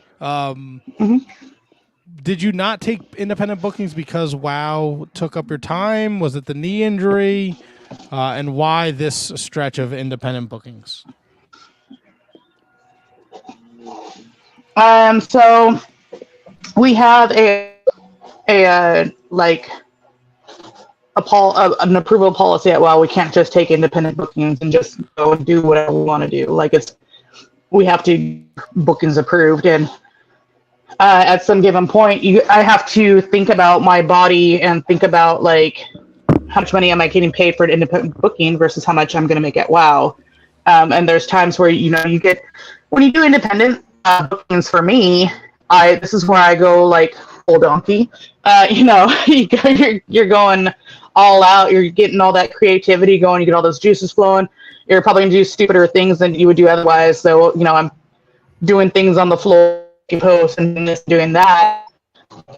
So at one given point, like I got like a small injury from booking for independent wrestling, and I was like, crap, and this is really close to doing WoW. I was like, now I'm going to go into WoW with like it's a minor injury, but it's still an injury.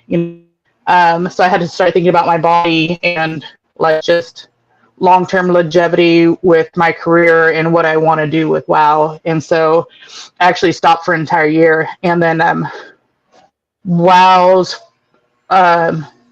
like I knew I had time off from WoW, and I was like, okay, I have enough time where even if I do get injured, it's probably going to heal up. So like, let me go ahead and take this time now. And honestly, I also think tagging on the independents with Heidi really influenced me on this too, because I don't get to see Heidi unless we're doing independents and we're tagging together. And so this is an opportunity for me to see like one of my best friends who lives all the way across the country, and then we could go be a tag team together and actually get to hang out together.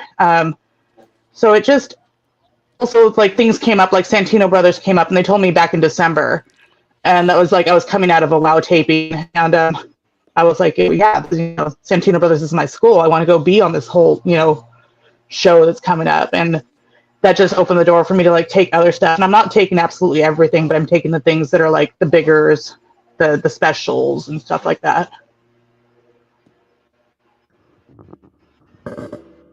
That's very exciting. I like that. And for those of you out there, if you're watching or listening, May 22nd, 7 p.m., it's on Thriller TV. Triller TV?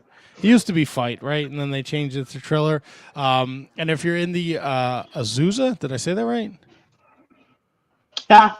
If you're in the Azusa, California area, Azusa. the VFW Hall, 250 East 1st Street. East 1st Street on Wednesday, May 22nd. You can get tickets to the Santino Sisters Wrestling Women at War. Do you know who you're going to beat the shit out of?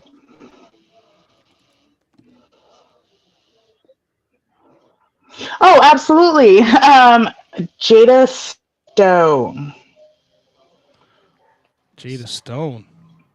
Jada Stone. I don't know where she's out of, but I know I did a Japanese women's show here in California recently, Kitsune, and she was on Kitsune, and she was tagging with someone, and I actually got to see some of her work, and I was like, oh, she looks solid. She looks really good, so I'm really excited about this. Now she's a tiny little thing, so beat the girls that whole match. I'm just gonna be tossing bodies. I like it. Yeah, she was at the Kitsune show. She was in a tag team match with Zara Zacher, and they wrestled Magenta. Mm-hmm. Magenta. Zacher, yeah. Yeah. Oh, uh-oh. She's a young lady too. You're gonna beat the brakes off of her. Oh yeah, no, I already told her I'm going to teach her what it is to be Santino stuff. You're going to come to my house. You're going to come to my show. Like, you gonna learn, girl. You gonna learn. But I'm really looking forward to that one actually, because it's a new opponent, and that means I have someone to get creative with who's super young. And I think I'm not sure how super young she is into the business, but I know she's younger into the business. 20 years old. Yeah. Pull out that ghost main trap, dark funk.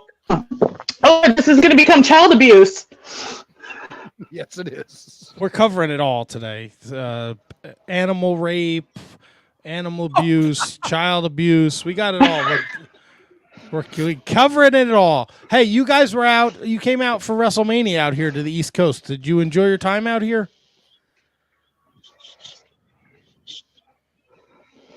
Yeah, I've actually I've wrestled in Philly before for Wildcat Sports. I wrestled at the 2300 Arena, so I had been around the area before. But there, like me, B-Boy, his wife, a couple other wrestlers that are from out here, we went out together. We got an Airbnb, and we were just making some rounds and stuff like that. Cool. Also, the GCW Hall of Fame was actually really, really special. I just really excited to have been there this year, so that was really cool. Even if Sabu didn't show up. We saw him downstairs in the parking lot, cigarette. When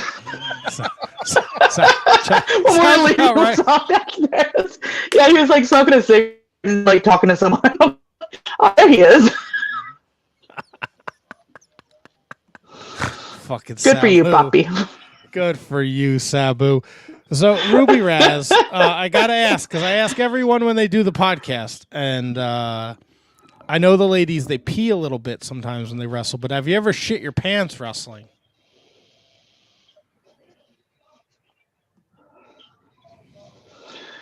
No, I haven't. And someone's actually asked me about this on a podcast before. I've never pooped my pants making the wrestles. Wait, who's stealing my gimmick? This was like ago. Someone asked me like a long time ago, a couple years ago. Someone asked me this on a podcast, and I said no. I almost vomited my brains out during a match once, but never pooped my pants. Okay, I'm gonna need the name of this podcast because that's my gimmick. I've been asking people when was the last time they shit their pants for years. Gimmick infringement. Is this a regular thing? Do people actually poop their pants on a regular basis? Oh yeah. We find that the men in the wrestling business poop their pants more than the ladies. Or is this a you thing? This is not a me thing. Look, I'm not. I've shit my pants before, but I am not the latest wizard to shit their pants. Tony's not here to defend himself, but he shits his pants much more than any of us on the show. No. What is it? Is it the food or just, like what are we doing here? What's realize this is happening? I think as you get older, I think the farts turn to sharts. So we're not talking like We're not talking like a full fucking log, and you're like, when you get to that point, you should probably have another human take care of you if you're just dropping logs in your underoos and you don't know that you're shitting your pants. Right? But the farts turn to sharts. So like Hershey squirting here. Yeah, not like fucking like a grumper, a full grumper. Tell you what. No. I'll tell you, when it comes to wrestling days and like, what's up? I feel like we're close, so I'm gonna tell you guys this along with the with the other wizards. I would give anything in the world right now to shit my pants. What?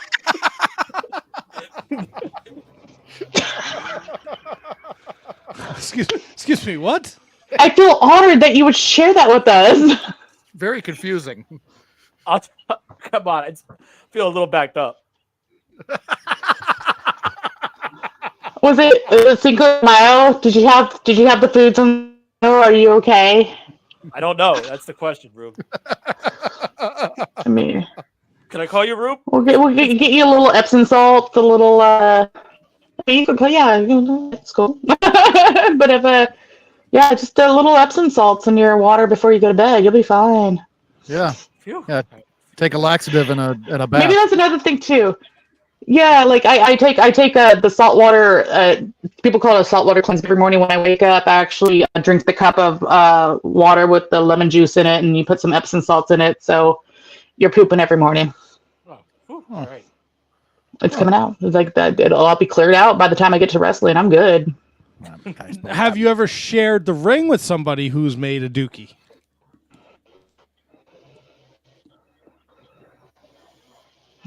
I don't think so. I know I shared the ring with someone that pissed themselves in a match once, but never someone that made a dookie. At least not to my knowledge. Oh, And not that I didn't see smelt. I didn't see you wrestled Nick Gage.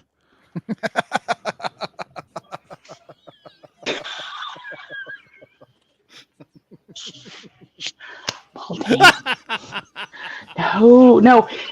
It was actually another girl, and I'm gonna call it as my fault because she ran at me for a crossbody, and I threw my boot up and I booted her straight in the stomach while she was trying to give me a crossbody, and apparently that was the catalyst to let it go and let it flow. That's all it takes. So obviously now a good boot. Got it. I gotta ask you here, Ruby. Been keeping a little running tally. 2 questions. First question: how do you feel about the wink? I'm trying to bring the wink back. People aren't using the wink enough anymore. What do you feel about a little slow wink? Right? Right? Do you wink? Do you throw a wink around? Yeah, there you go. Oh yeah, I do. I do that to guys in the crowd. Like I'm walking around like, Yes. What's up, Poppy? Perfect. Oh, there it is. I'm good with the wink. I like it. Yeah. I like that you are. Second question now: when you get home for the day, right, and you're done, right? You're hanging out, right? You're at home. It's time to relax. Now, as you're home, are you wearing socks in the house? No. It's the right answer. Is that bad? No, that is the right answer. You don't wear socks in the house. Okay. You're just a fucking maniac. No, you don't wear socks in the house.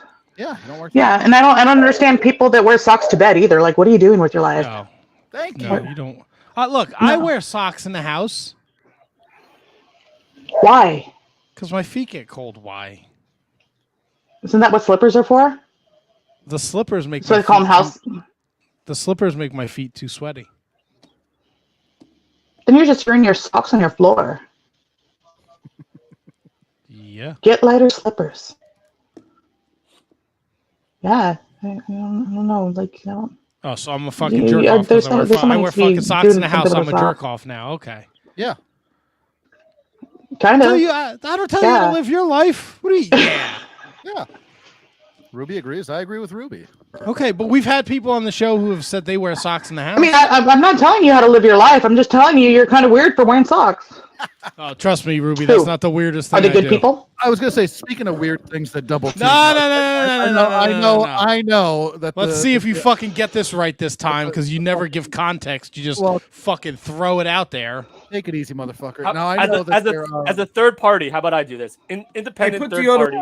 No, KJG. No, because I know how you're good. Matt's I'm right. not You're going to gonna- sabotage the I'm question. not going to sabotage anybody. All right. So, the smelly motherfucker up in the top corner there, double T. So he does not like to wear deodorant. And see, Now, already incorrect.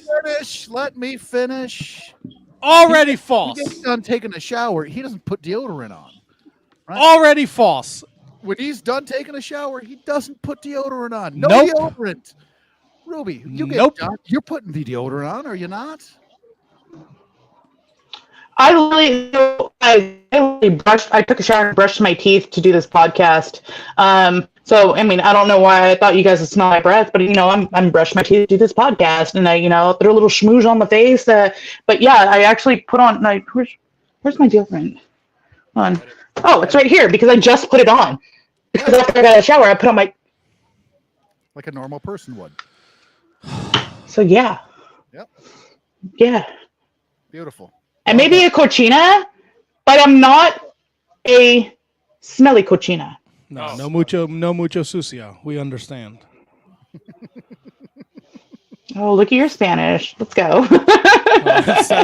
That's the extent of it. There's a lot of chupa mis huevos, chupa mi pinga, all that stuff. A la verga way. Listen, handsome Kevin. Listen. All right, Ruby, here's the deal. Before the show, I will take a shower. If I know I am not leaving the house, I will not put on deodorant. Last week after the show, I had to go to the ShopRite to get dinner. So I put fucking deodorant on. Today, when I came home from the gym and I took a shower, I put fucking deodorant on. So don't be throwing these questions out there like, Matt doesn't like to put on deodorant, because it's false. When I go to work every day, I put fucking deodorant on several times because I work in front of a fucking oven all day. So knock it off, handsome Kevin!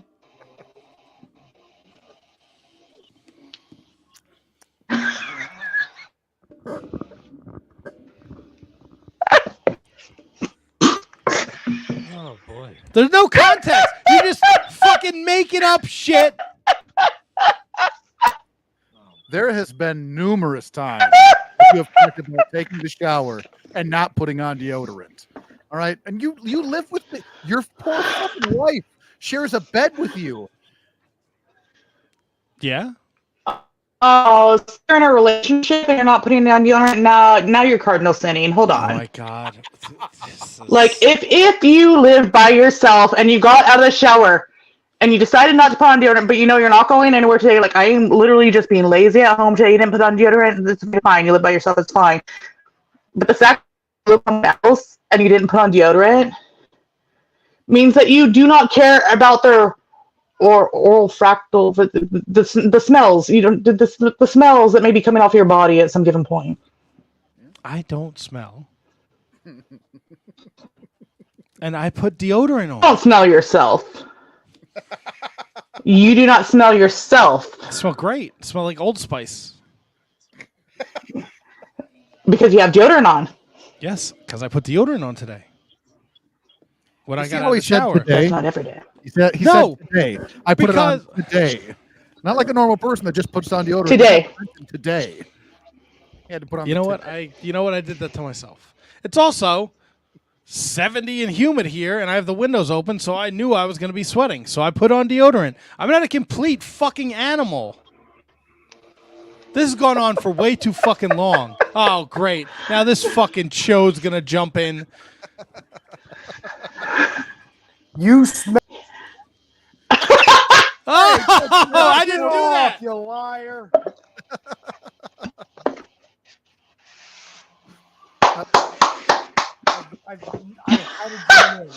I'm ready to murder someone with the lies that he tells. Yes, thank you. Who? What the?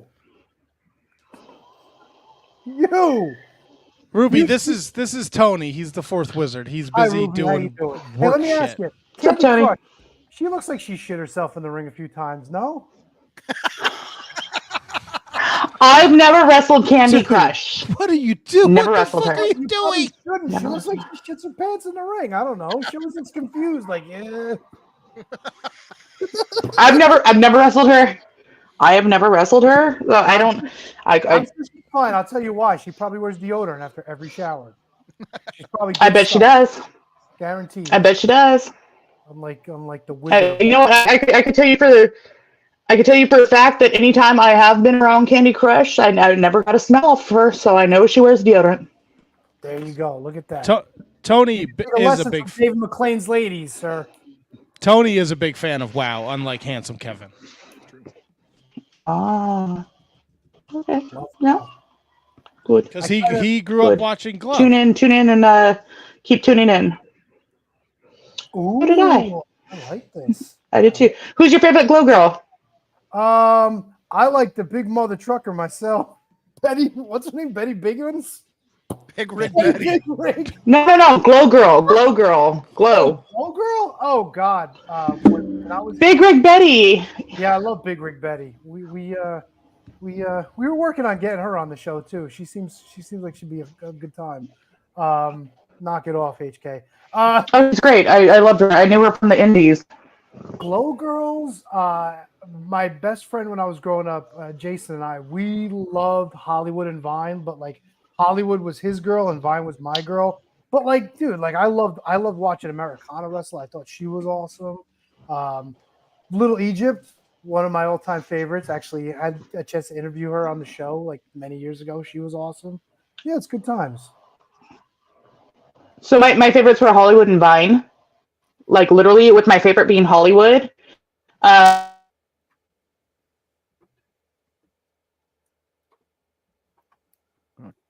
Did we lose Ruby? It's my fault. Colonel Nishka. Yeah. There you go. We got you back. No, you kind of cut out for a second. Sorry. Yeah. Oh, sorry. No, obviously, Hollywood and Vine, Hollywood my favorite. Everybody loved Americana when you were a kid. But I also really liked Colonel Nishka. And the Gremilia or something, the girl that came out with in the cage and she was all demented and stuff. Oh, no. Yes.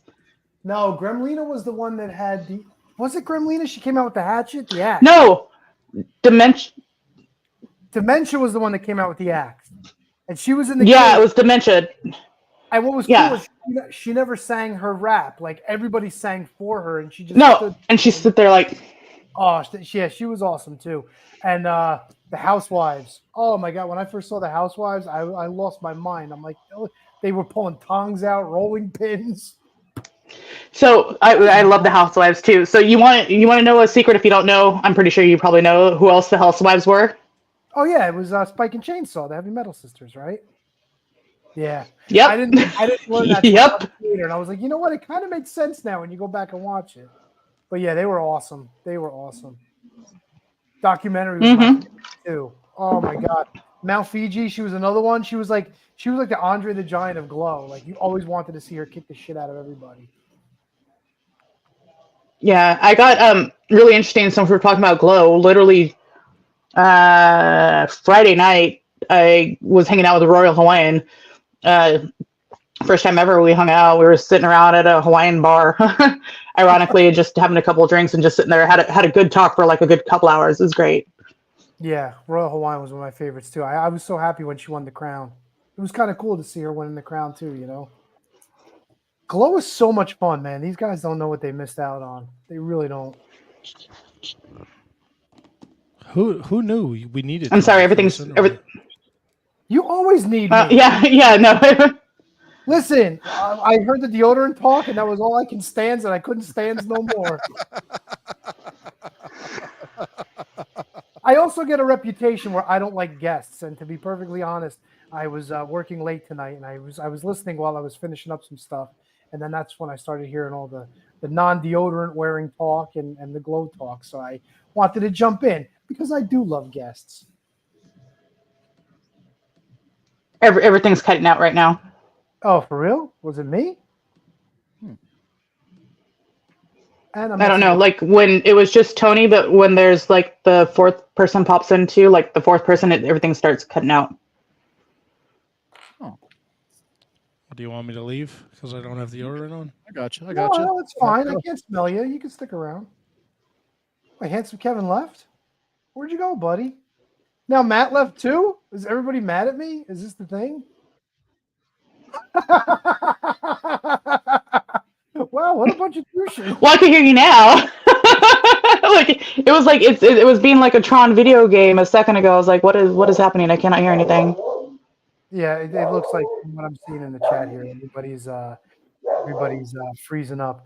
But yeah, look, I love Matt to death. I've known Matt for a very long time. He was about like this tall, and I just don't get the deodorant thing, man. And he's married. He's got a wife. Like I wouldn't be able to lay in a bed with him. You know what I'm saying? No. I mean, and there you go. We talk about deodorant. Pops back in. No, yeah. She's a beautiful woman, and you know, she must be a saint. Oh, on earth, in the heavens, everywhere. I fucking hate all of you. I just want you to know that. Every single one of you. I mean, she's a saint. She's, this woman's a literal saint right now. She's dealing with smells that she doesn't have to deal with, but you're good for you, mommy. Get it. Yeah, get it. Get it. Oh, he's gonna get it. Fucking dicks, all of you. All of you. Well, Ruby, this has been a blast. I'm glad Tony could jump in and we could talk some glow. That was awesome. Well, I mean, it's almost been an hour with Ruby. I don't want to keep her all night. I'm sure she's got, she's going to shuffle around the house in her socks and, look for some chupacabras. I will not. That I will. Yes. You will look for a chupacabra. Yeah. I'm right. Like I said, I already had my deodorant on, but, if I got to reapply, I'll reapply. That's the thing. You're going throughout the day. If you feel a little unfresh, a couple swipes, you're good to go. You fucks. Mm-hmm. Listen, I'm looking out for you, man. Sometimes No, tough not. love is necessary to get you. There's no tough love. I already said I put on deodorant before I did the show. Oh, did you? Wait. Yes, because it's fucking humid outside. But you're not leaving the house. Yes, and I also showered way before I usually do because I went to the gym. Oh, I forgot. You're back at the gym now, too. God. Good for you, man. Putting on deodorant, working out the buys and tries. I love it. Everyone. I don't know why, Sharon. Going to the gym. Hopefully you're wearing the deodorant to the gym, too, because that... Ruby, let me ask you one question before we let you go. Who's older, me or Matt, just by looking at us? You. Really? Ha, ha, ha. Suck it. How much older? Not much. If you had to wager a guess. 2 years. 2 years. You look older than you think you do, buddy. I never thought I looked young. I'm your very songs. fucking weathered from doing this show with you for almost 700 episodes. You're young, actually, You know what? Actually, I feel that because I had a boyfriend for 11 years, and I feel like I aged more in those 11 years that I have for my entire life.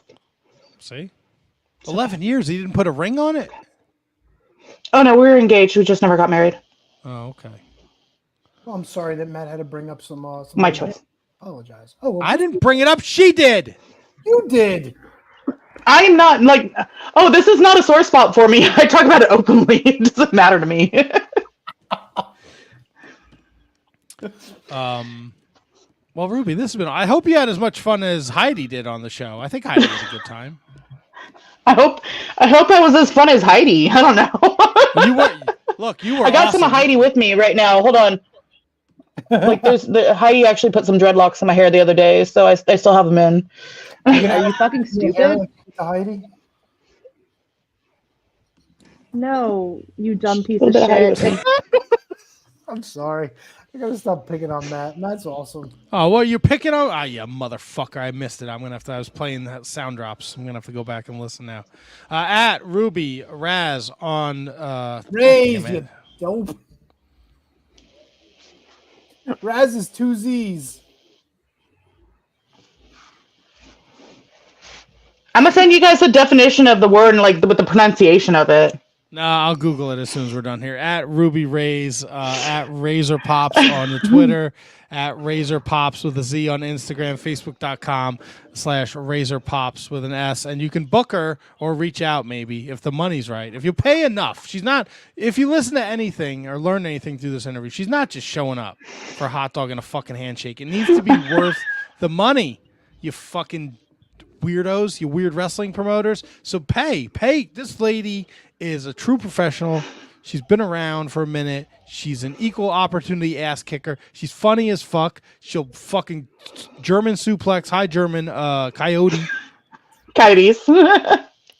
She does it all. And she's in a great tag team with Heidi Howitzer. I mean, come on. What more can you ask out of her? And But you got to pay. You got to pay, bro. I'll give you the world. Oh, look at you. Anything you want to say before we let you go back to your Monday evening? Yeah, take a shower. Yeah, honestly, do take a shower, brush your teeth, put on deodorant, and don't be a victim. Fuck. I feel like a victim tonight. Just another victim, brother. Ruby, you were awesome. Enjoy the rest of your night. You have an open invite. Anytime you want to come back on and shoot the shit, or you just want to bullshit with us, you're more than welcome to come hang out. Yeah, this was fun, Ruby. Thanks for coming. Hell yeah, dude, I'm down. All right, let's talk a little bit more glow next time. Let's talk some stuff. Always down. Oh, we can do that. Watch out for them dolphins. I will. You know what? Honestly, I'll get in the water, and next time I see dolphins, I was like, hey, a homeboy says you respect. Let me touch you. Don't touch him. Don't. That's like an open invite. Very. All right, fine. I'll Google what raise means when we're done, and you Google if dolphins are rapey, and we can compare notes. Oh my god. Deal. Done. Ruby Raze, everybody. Thank you so much, Ruby. Enjoy the rest of your night, and we'll talk soon. I'm gonna boot you. Peace out, Cub Scout. Hey, it's Tony. On location. How's that going for you? It's great. I didn't have to leave the kitchen, finish my work, and just plugged in some headphones. All right. Let's see. And surprisingly, nobody went into the refrigerator behind me, so I haven't been interrupted. All right. Is that why it's blurry behind you? Of course. You think I want people to see how high I'm living on the hog over here? Whoa. Sweet on the hog. All right. What? I don't. Oh, you know what, Tony? I don't have the commercial break. Do I? You see, this is why I need to. Dude, I sent you a Google Drive folder with the updated files. That's what I thought, but I don't know if I have it. Hold on. He deleted Drive. it. But I said you have as long as you have the link, you could, Let's see here. Shared Do I with me. Do I have to do the commercials before I leave again? Shared with me. Well, you got the Turd Tong. What do you got? Turd Tong 3000 last month. I'll run the Shining commercials. Wizard. Shining Wizards Productions. Oh yeah! Oh, look at this! Wow. Yeah. There's 4 different support and commercials, though. Yeah, there's one with Turd Tongs. There's All one with the Curve Crafter. There's one with both, and there's one with neither. Wow. So depending on how long or short you want of a break, bickety bam, you throw one in there. Bickety bam. Oh, I hope this doesn't start playing. Oh, it is. Hold on. Let me. No, I put one in there, dude. We're good. Oh, you already did it. Yes. I'm taking care of you. And you know who's going to take care of me with 3 words? KJG. Give them to me, buddy. Back after this. We'd like to thank each and every one of you for tuning in every Monday night to listen to The Shining Wizards. If you'd like to continue to support us outside of listening, we've got a few ways for you to do that. If you shop at Amazon, go over to amazon.shiningwizards.com, do your shopping as usual, and when you make your purchase, a little bit of that purchase price will go back to support the show. If you like to wear t-shirts, merch.shiningwizards.com will take you to our Pro Wrestling Tees store, where we've got over a dozen great designs from over 11 years of professional wrestling podcasting.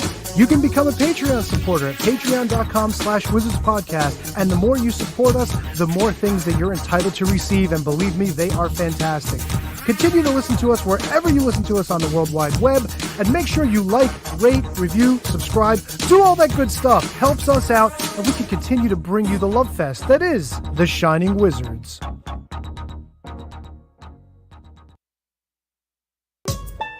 It's time for your weekly lineup of shows on the Shining Wizards Network. On Mondays, check out the latest from Gorilla Brain, featuring the year of Duke and Rogue, covering the history of wrestling year by year. Also from Gorilla Brain is the Tots Pod with Handsome Kevin and Loverboy Al, telling people to get off the lawn and reviewing wrestling figures. Also on Mondays, get your horror fix with 30 Screams or Less featuring Steve and Corey, where they review a horror film in 30 minutes or less. Monday nights live, it's The Shining Wizards, where it's wrestling talk and talk about wrestling. Wednesday nights, it's the Mark Order Podcast, covering everything AEW with Ant Money, Kate the Great, Ryan Schlong, and Asian Joe. Get your metal fix on Fridays with Snowy and Aaron on Radioactive Metal, the longest running metal podcast on the planet. Saturdays, it's High Five Tom and Will Mercier on ROH Revelry, covering the history of Ring of Honor. On Sundays, it's Inconclusive Breakdown with Justin and Vince, covering the week in pop culture, politics, and more. The Shining Wizards Network also features other great shows, including Bread Club, where Kieran and Matt cover everything New Japan Pro Wrestling. The Brocast, where brothers Alan and Tom watch some of the greatest and not so great matches in wrestling. Turnbuckle Throwbacks, where the Impact Playa Phil Rhea discusses current wrestling while paying homage to the past. And Wrestling Night in Canada, where Snowy, Matt, and Dustin put a north of the border perspective on the world of wrestling. Enjoy all the great shows on the Shining Wizards Network. Entertainment, here.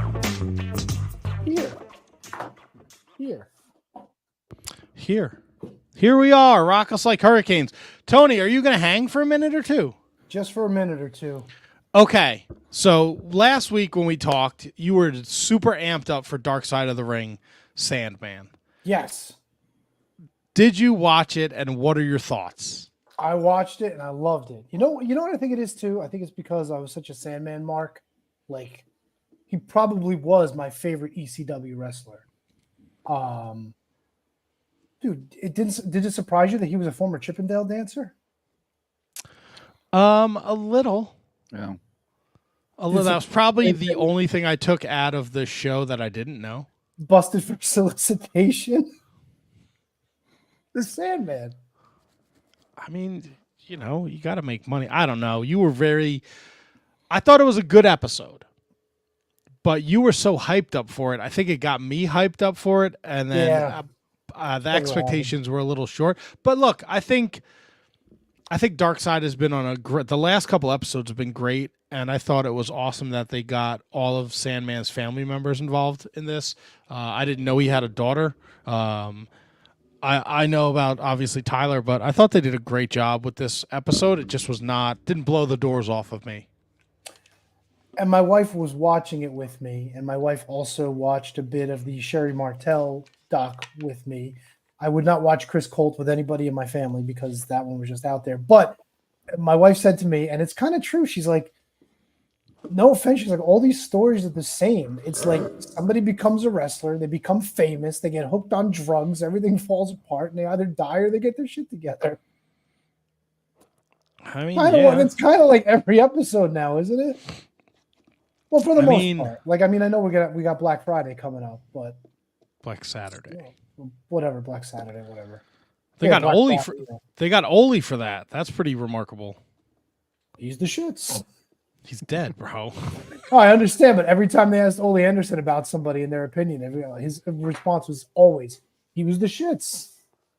And he had MS, right? So there's no way that footage has had to have been in the bank for a long time.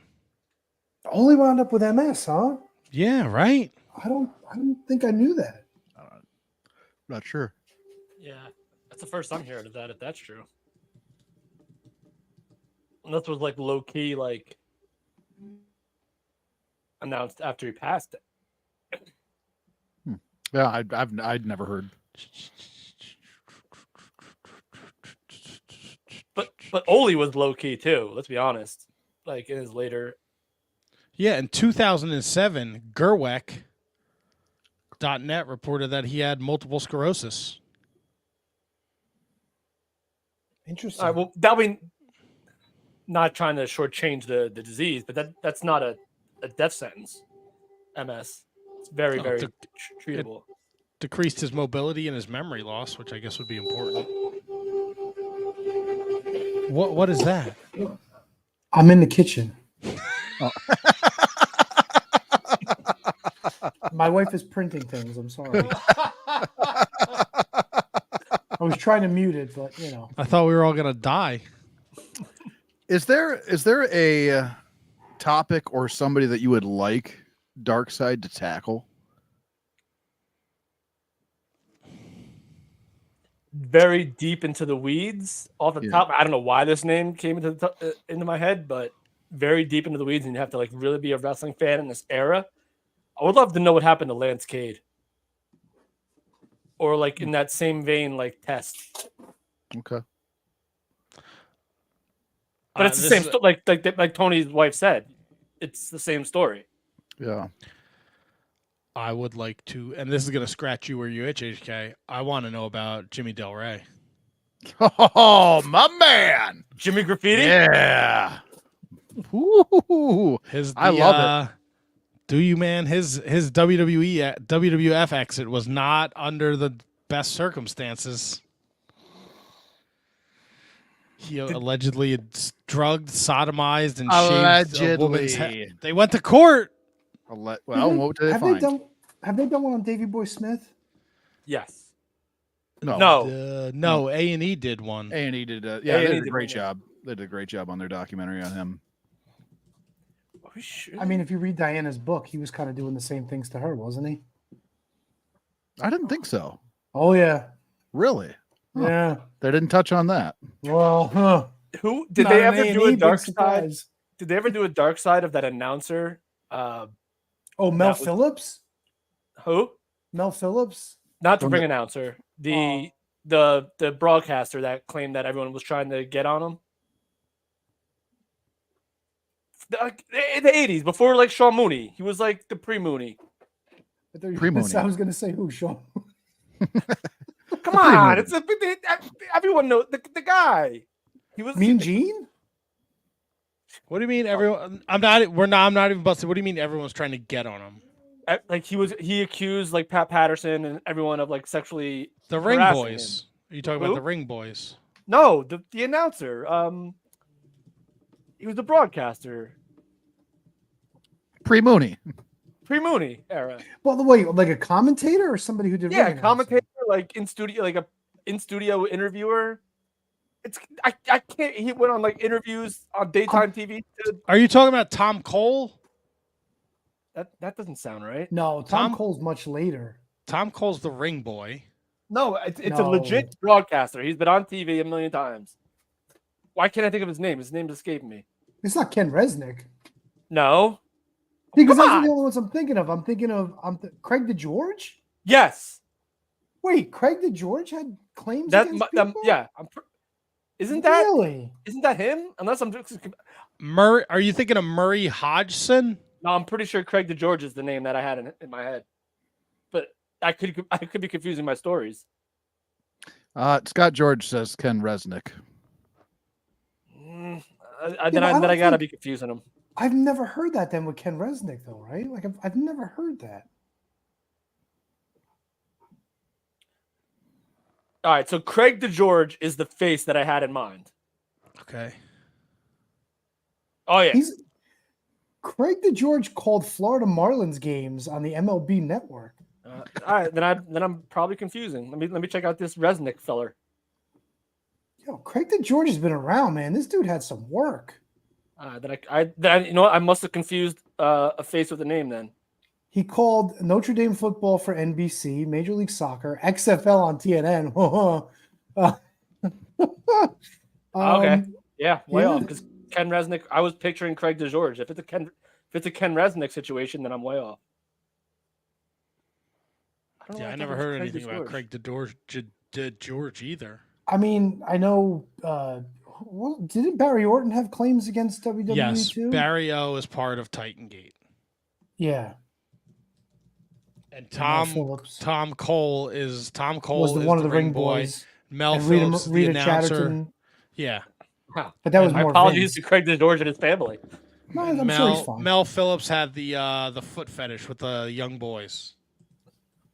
You know, though, to Mel Phillips' credit, he's the one that picked up the pieces of that world title belt that Mr. Perfect smashed. So we still have that thanks to him. He Thanks. contributed one good thing. The rest. Mel was the one that Terry Funk beat the shit out of. Yes, it was. Beat the ever loving shit out of him. He had it coming. Of course he did. I would like to see them do too. I mean, selfishly, I would like them to dig into Bob Backlund because I've heard some stories about him. His mind's not all there, and I've heard some stories of people that have been working different conventions and such with him that have like walked out and he's been like talking to a wall, like something has gone loose there. So I'd like him to talk to Bob, but I think the most interesting one for me right now, Perry Saturn. Ooh, it's a great Perry call. Saturn would be a really good one, just following his career. I mean, at one point, I think he was living in like Sonny Ono's basement or something like that. Like, he fell on some real rough times. So I and think then like he like stopped that armed robbery in progress. Like, yeah, like. Was that him or was that Cronus? No, that was Saturn. I'm pretty sure it was Saturn. I think it was actually Craig DeGeorge, actually. Do you guys remember? Matt probably would remember most of all. There was that Kmart that was a couple of blocks away from the ECW arena. Yes. Dennis and I one day before we went to one of the ECW shows, we went there, picked up like this big gallon of like fruit punch. For whatever reason, we were going to drink the fruit punch, and we saw Cronus in there with his girlfriend. He had his ECW jacket on. Okay, so yeah, so I think both guys actually. So Saturn says in 2004 he was involved in an altercation with two men who were trying to rape a woman, and he got shot in the back of the neck and in the right shoulder when that happened. And I think there's a story of Saturn or Cronus, excuse me, was they were somewhere in Boston. And somebody like tried to rob him and stuck a gun in his face, and Cronus was like, "Hoo, go ahead, pull the trigger!" Like out of his because he was like seriously mentally, like I think he was like he killed himself, didn't he? Yeah, post death, I think it was found out that he was like mentally retarded. Which is pretty. You know what? Do both. Do a whole Eliminators Dark Side. Yeah. Ooh, and call it Total Elimination, the tragic story of the Eliminators. One's still not eliminated. Well, kind of. You know, he just showed up a couple months ago at a convention. Perry. Yes, Saturn. he's back on the convention circuit. Apparently, Cronus was the only ECW alumni to, or no, sorry, New Jack was the only ECW alumni to attend his funeral. That's sad. Well, they were Apparently, the Gangstinators. he died in his sleep. They won tag team gold together. They did one time. I didn't need Mustafa. I could dress my grandmother up to be Mustafa. Yeah, that's a good poll. I would love to see an Eliminator's Dark Side. Yeah, New Jack on Cameo is amazing. When I think Eliminators are so fucking good. Because to me, Perry Saturn did have he had a really underrated career. And I think he was a really underrated performer just in general. So I think there's a really good arc. And I think especially now with him, as far as I know, I think he's gotten clean. And I think he's trying to do the right thing now. And I've heard some very interesting tales of Perry Saturn. So I think it would be a captivating watch. He was in that House of Pain video that they played the shit out of. Was he really? Yeah, he played the bartender in what was it, Fed Up? No, Get Up. Yes, it's a Fed Up. No, Fed Up. That's a great fucking song. It is really good song, and they played that video at least 3 times on ECW on the syndicated show. That's a great call. Those yeah, I don't even think we name anymore because I think Perry Saturn is the one, or the Eliminators is the one. Should be.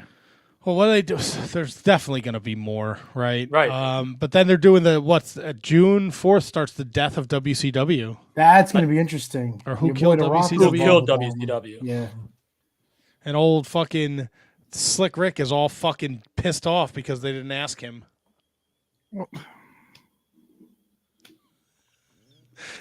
And then he came out the other day, bro. He's out. Look, I know there's people who love Ric Flair. For back in the day, he's one of the greatest. But this version, he came out the other day and said, like, in the last 2 years, he's had a heart attack, and he thinks it was during that last match. It probably was. And then he took to social media yesterday. He got like kicked out of a fucking restaurant. Yep. Was he trying to sell boner pills or woo wings or whatever that mushroom drink is that he's peddling? Did they still advertise that on AEW, by the way? Yes. He's got that mushroom stamp energy drink. Molded, just like me. Woo! Do they really? Real House of Glender. Woo! If they're talking about the like who killed it, do they need like? So Ric Flair obviously huge WCW like role, right, for many years, but for the purposes of this documentary, do they need like? Did he have a front office position when it was dying? You know what I mean? Like, don't need him. I'm a big Ric Flair fan, but I don't think you need him in this situation. He probably just commandeered the show, talking shit about everybody. I'm only intrigued by this because of the way that the title is pronounced. We all know the history of WCW a million times over. We all know what happened. We all know Guy Evans' book. We all know that. But like to see who they interview says who's the cause. Like to see like people that might be like sober. Like if they interview Vince Russo, or like if they interview like they got Vince. Vince is in. Yeah, Vince is in it.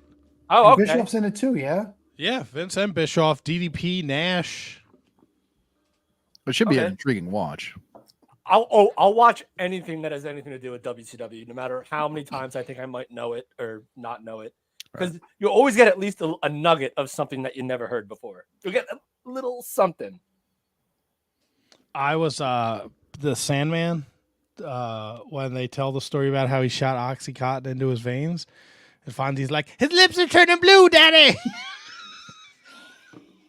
Dude, I know we've seen Fonzie a million times since the heyday of ECW, and it still throws me that he's got like partials or caps or dentures or whatever he has now.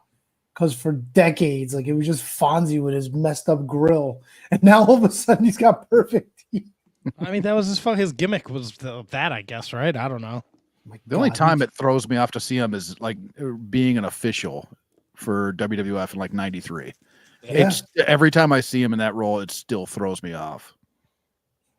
Even in WCW too, like and like before that, like he was in WCW before that and made it to WWE. He was the referee for the infamous cage match with Luger and Brody. He was the referee in that match. Yes. Yeah. Wow. That's crazy, right? Yeah. Shit you don't think about. And by the way, like, I think you guys did you guys mention it where you guys talked about the referee, the woman referee that did the main event? Yes. Cody. Yes, we did talk about it. So do we know who this woman is? Like, I'm sure you've seen her. Like, she's been around. But it goes to the point where, like, a lot of these referees used to be like, you know, like they would mention like Dave Hebner or Joey Morello. They still mention Little Nate. Matt mentioned it. But like they didn't give her like, you know what I'm saying? Like, do you ever remember hearing about her before? Like, I know you've seen her, but do they mention her? Like, it's weird. Now they do, because during the opening match, they mentioned who the referee was. And I think for a long time, Vince McMahon that was one of his weird rules. Don't mention the referees by names. And not for anything else too, but we also got into this history where all these referees are like jacked now. They're like all these musclehead guys. Give me a referee. He doesn't have to like have a pot belly and look like a slob, but give me a referee that just looks like a dude. You know, like a referee shouldn't look like somebody that should be a problem. It's not UFC. You know what I mean? Tim White. You're looking for a Tim White. A Tim White, or even like one of the Hebners, or like even like Little Nate. Like Little Nate will stand up to somebody, but if somebody throws a punch at him, he's going down. You know. I don't see that with the referees today at all. Like jack dudes? No, not even remotely close compared to the guys that they're in the ring with. No, not even. Oh, but like 5 years ago, it was all like juice heads, dude. Like 5 years. Okay, 5 years ago. Okay. Even then, I couldn't even think of any 5 years ago. But it'd be nice, a lot of Call a referee. Yeah, but it's by a lot name. of guys who like, you know, especially in the WWE, like that Performance Center. There's a lot of people who.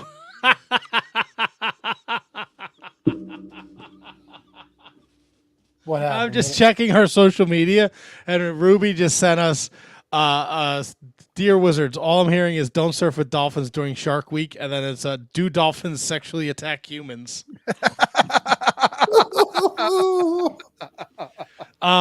But like the PC, like there were people who couldn't make it as wrestlers, so they were like, but maybe you try it as referee. So I think you got a bunch of people who went to wrestling school to maybe be wrestlers, and they didn't fit the WWE mold, but there was a spot for them as a referee, and you have to be in shape for that. And then, you know, maybe a couple guys did have a little bit more muscle on them than Joey Morella and Earl and David.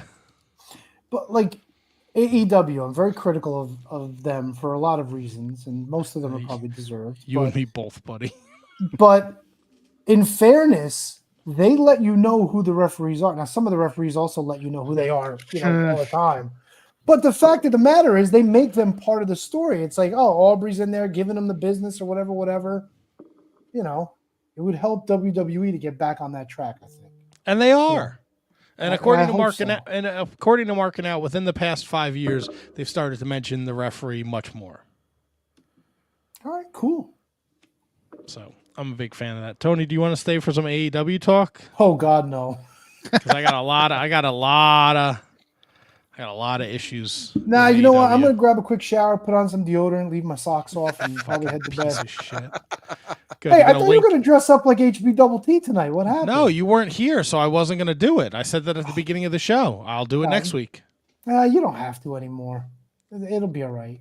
Thanks. It was hot up It's here. okay. Listen, I'm letting you off the hook. It was my thing, and you know, you're absolved, dude. Have you decided punishment for the rest of us since you won picks? Yeah, I did have an idea. I think Handsome Kevin and I talked about it. Or Oh, no shit. You and Handsome Kevin talked about it. Surprise, fucking surprise. He's on the hook too. Tony I forget what it was. We'll have to talk Tony offline. and Big Donk, little Donk and Dink over here. I actually thought it was you and I, Tony. Well, maybe it was. But I don't remember what it was. I don't remember what it was either. You guys are fucking. I'm sure Brundo remembers. He remembers shits. everything. I think it was when we did the bonus shows. I think when we did the hang. I think that's when we talked about it. Oh, you might be right. You might be right. Yeah. Yeah, we dropped a bonus episode a couple days ago, didn't we? Yeah. Yeah. We did. Get on the Patreon, people. Check out the Patreon, people. $3 a month, you get bonus shows. What's wrong with you? Seriously. There's nothing else to say. And if you left, come on back. You don't know what you're missing. Seriously. Yeah. Yeah, come on back. It's fun. It's a good time. We appreciate all the support. It means the And I world to us. appreciate you guys. I appreciate yeah, you, yeah. buddy. Oh, down. And with that, I'm leaving. I hope you got the closing for tonight. I do. I have that ready. I had the intro ready. Awesome. Yeah, thanks. My first day. I'm new. Well, welcome aboard. Good to be here, Slugger. Oh boy. All right, fellas. All right, Little piece of T-Donk. chicken grease. Peace out, Yeah. Cub Scout. Later. See ya. All right, now that he's Yeah. fucking gone. Thank God. Where is it? Where is it? What? What are you God looking damn it. for? There's got to be an easier way. Me, Tony! Oh, God. Tell me somebody passed away. Excited about that, huh, Tony? I should have put these in like some kind of order. It would have been smart. Yeah, I'm an idiot. What are you going to do? You shouldn't do that.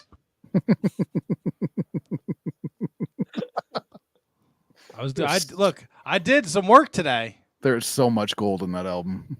Punani. Yes. Milwanda Punani. Punani. Hey, you already know, KJG.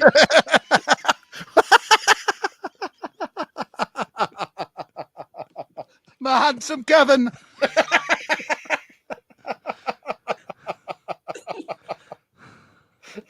When the girl starts to Start to strut, you strut. can look at her, but you shouldn't do that.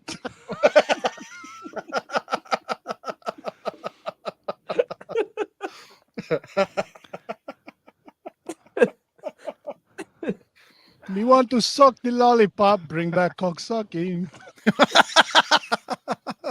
Hey, are you still working on that? Are you still working on bringing back cocksucking? The bringing back cocksucker, yeah.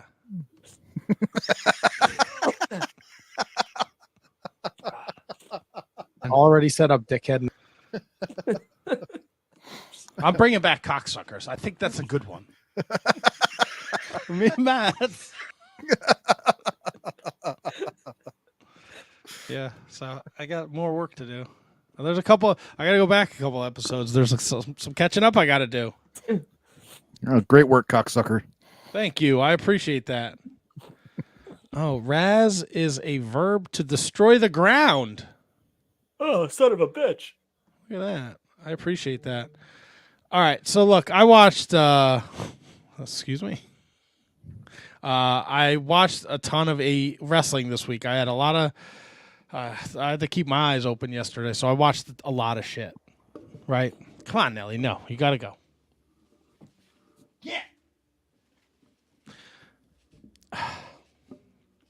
There's a lot. All right. I don't want this to be all negative. All right. Because I thought Edge and Buddy Matthews was fantastic, the match. And the post-match stuff I found very interesting. With Malachi, like, do it. Hit him. You know, trying to get to Edge's dark side. And it's nice to see Edge have these different matches.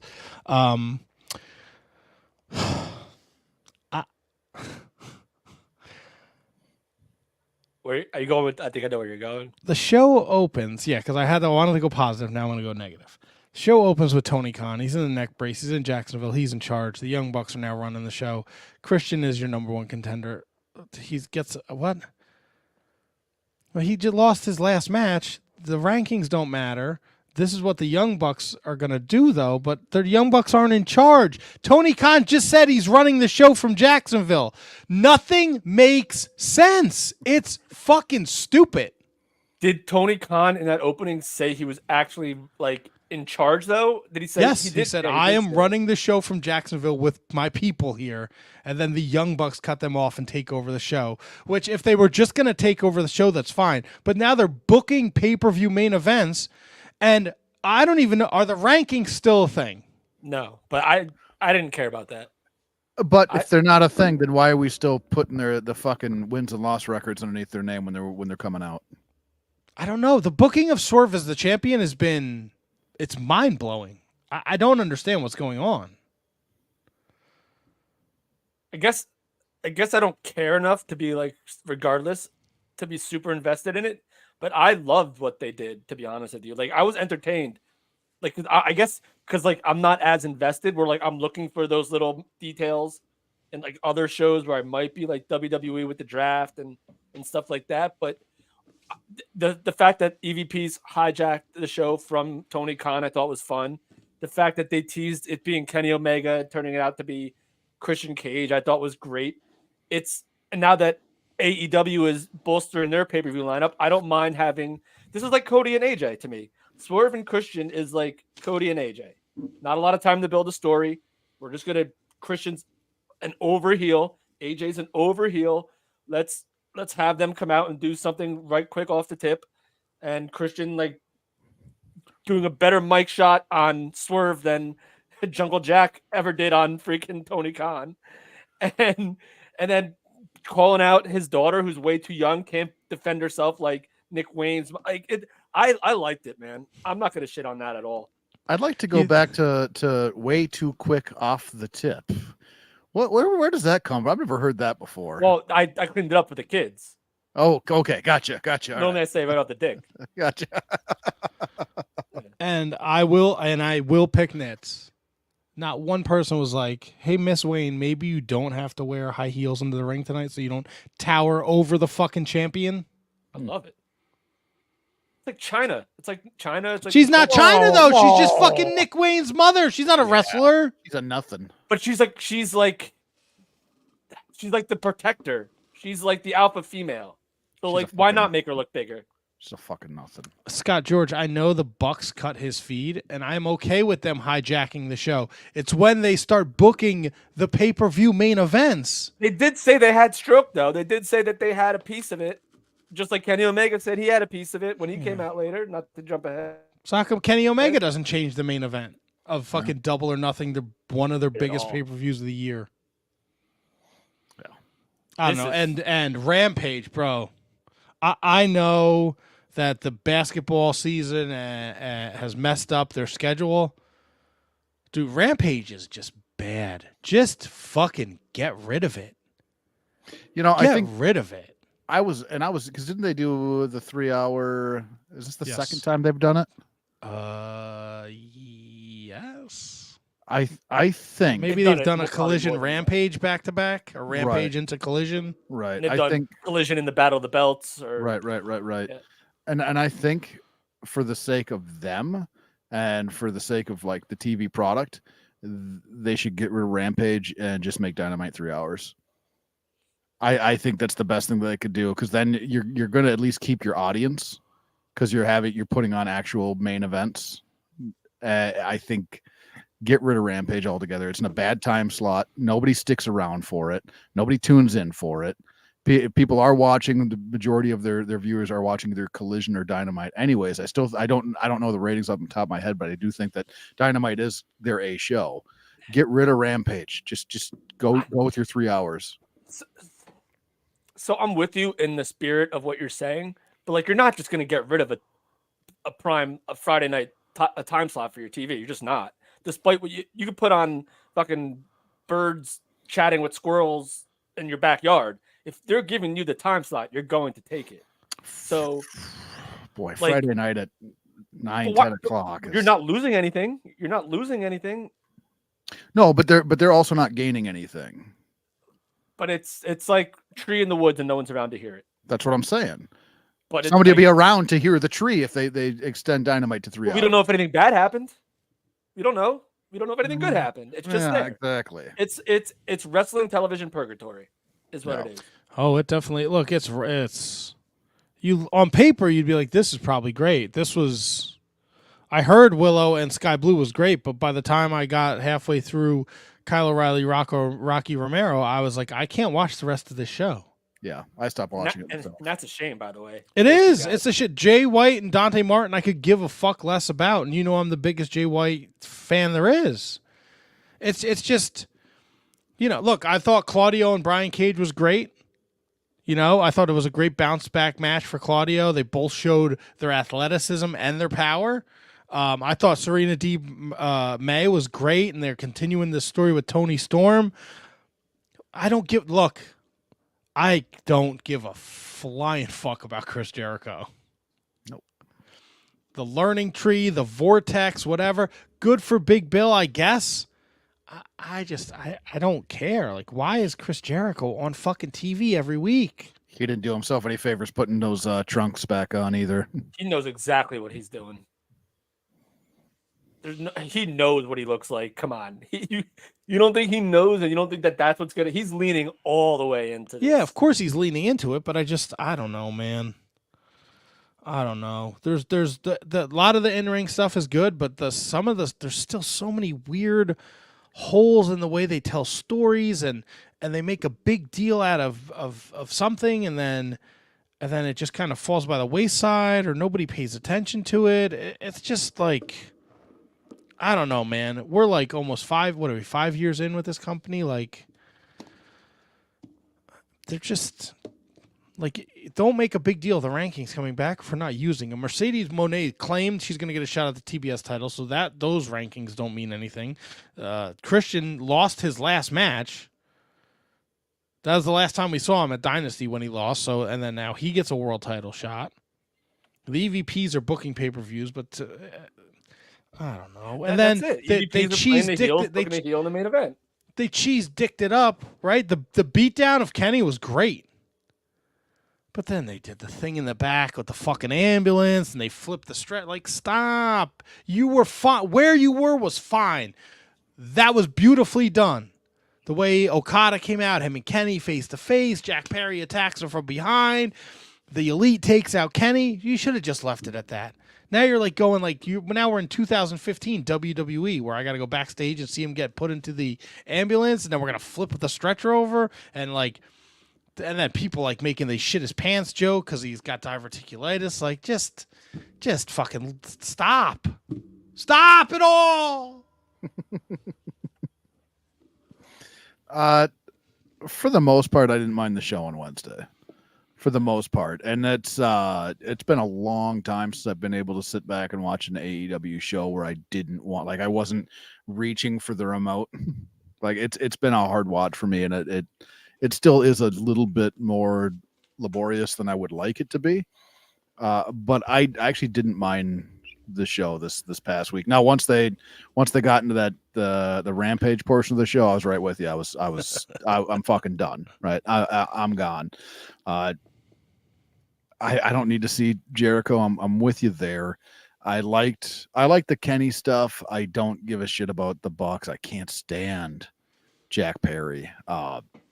Tony Khan, you know how I feel about him. I don't need to say anything more about Tony Khan. But for what the show was on Wednesday, I really didn't mind it for the most part. Did you happen to see the fake Eric Bischoff in the chat during the Ruby interview? I did see that. Yep. I actually checked that just to make sure, because I was like, oh, now we got something to talk about. It's the same. It's probably the same guy who pretended to be Brian Keith a couple months ago. You think it's Grimm? You think Grimm's got personalities? Oh, maybe. Matthew Birch. An EVP should not be able to book a pay-per-view match literally against the owner's wishes. Like his storyline, why would TK let that happen once he hears that the match was made? It makes no sense. Yeah. He's right.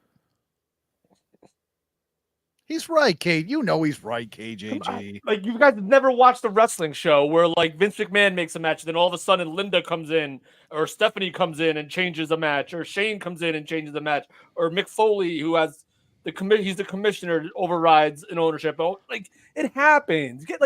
You guys are like, and I'm not saying you guys in particular. I'm just saying like it happens all the time in one way, shape, or fashion, where some people try to usurp power from the others, and it just happens.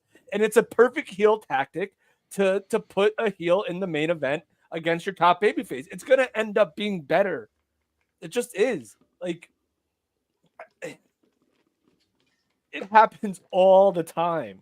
Like, it's like the first time we're seeing someone try to take power from an owner. It's the first time we've seen it in AEW. All right. AEW is not hip to the game. I don't know. I just think the booking is poor. I don't like it at all. I think Christian is I think Christian is a smart guy to be the first in line. Yes. If they worked the angle where they were tag partners, right? Where Christian comes out, we were side by side. I know how good you are. I'd like to test myself against you. Something like that. Instead of the Young Bucks just deciding they can book a pay-per-view, I'd be more on board with that. That's not Christian's character. Christian's character isn't that way right now. He's the swarmiest, slimiest motherfucker on the planet. So if the EVPs are going to give him a shot, and then he has a chance to throw the tag team thing back in his face, saying how many times Swerve's failed him, and then I thought it was executed about as good as you possibly can for how hot-shotted it was. I want to go to the chat here, because Marking Out just made a point that I wish I would have thought of. Says the funny part about them using power is that Kenny's gone on record saying he doesn't have power and shouldn't have power, but that now doesn't work for the storyline. Right. So that part did confuse me, because Kenny Omega did mention that he still has, like, he does still have power even after saying he doesn't, or he doesn't want it. Right. So that part was a little wonky to me. Yeah. But I don't know. I thought the opening segment was as good as you could possibly get.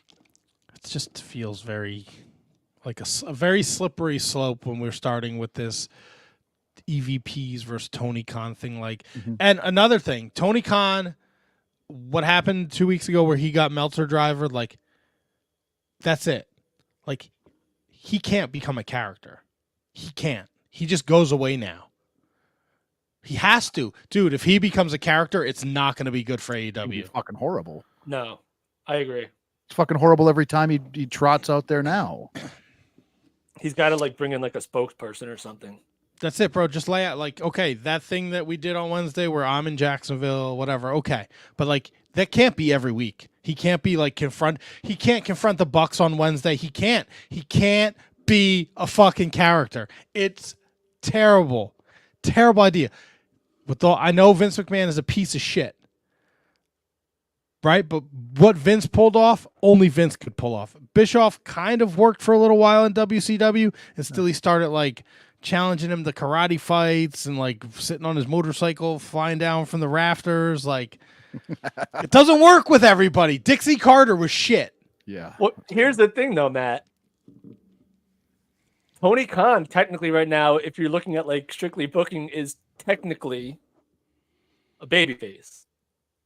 Could you have him being that total like, I'm gonna start the show every week in my goofy ass neck brace, like, and then like kind of just like leading into like getting like the moral support behind him again, like just like again totally just being hi, I'm Tony Khan, like you know how like we used to do the intros like hi, this is George Animal Steel, and you're watching like it's like every week it's like Tony Khan, hi, I'm Tony Khan, like you know I think because I can't stand him. I don't fucking like him at all.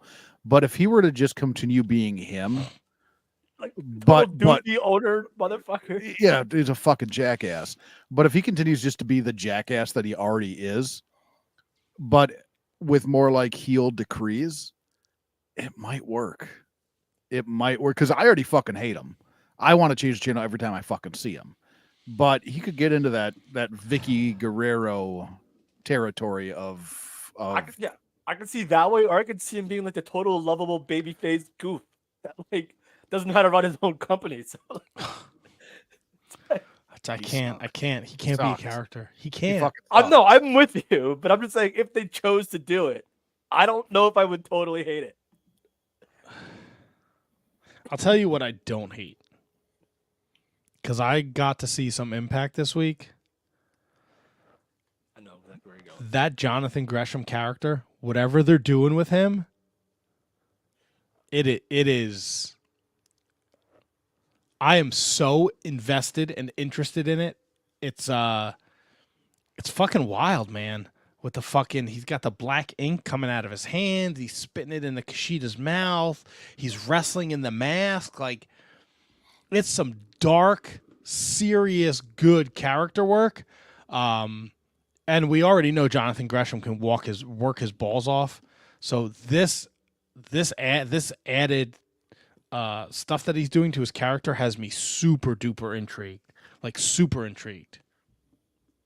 And this is the first time that he's brought this out, right? He's never done this anywhere else. No, he's done. So he's done the octopus mask. That was his thing in Ring of Honor. Wrestled when in he it, took, though, is what I'm saying. No, when he took it off, he was just Jonathan Gresham. So he has the octopus mask, and then like the black ink coming out of his hands.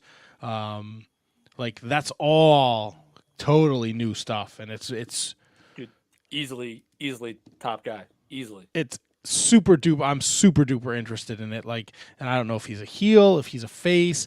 I know on Thursday night they did like a segment where like, what, he talked to himself and then he was talking to himself, but it was Jonathan Gresham and then it was the Jonathan Gresham in the mask with the ink. Like, it's really interesting stuff.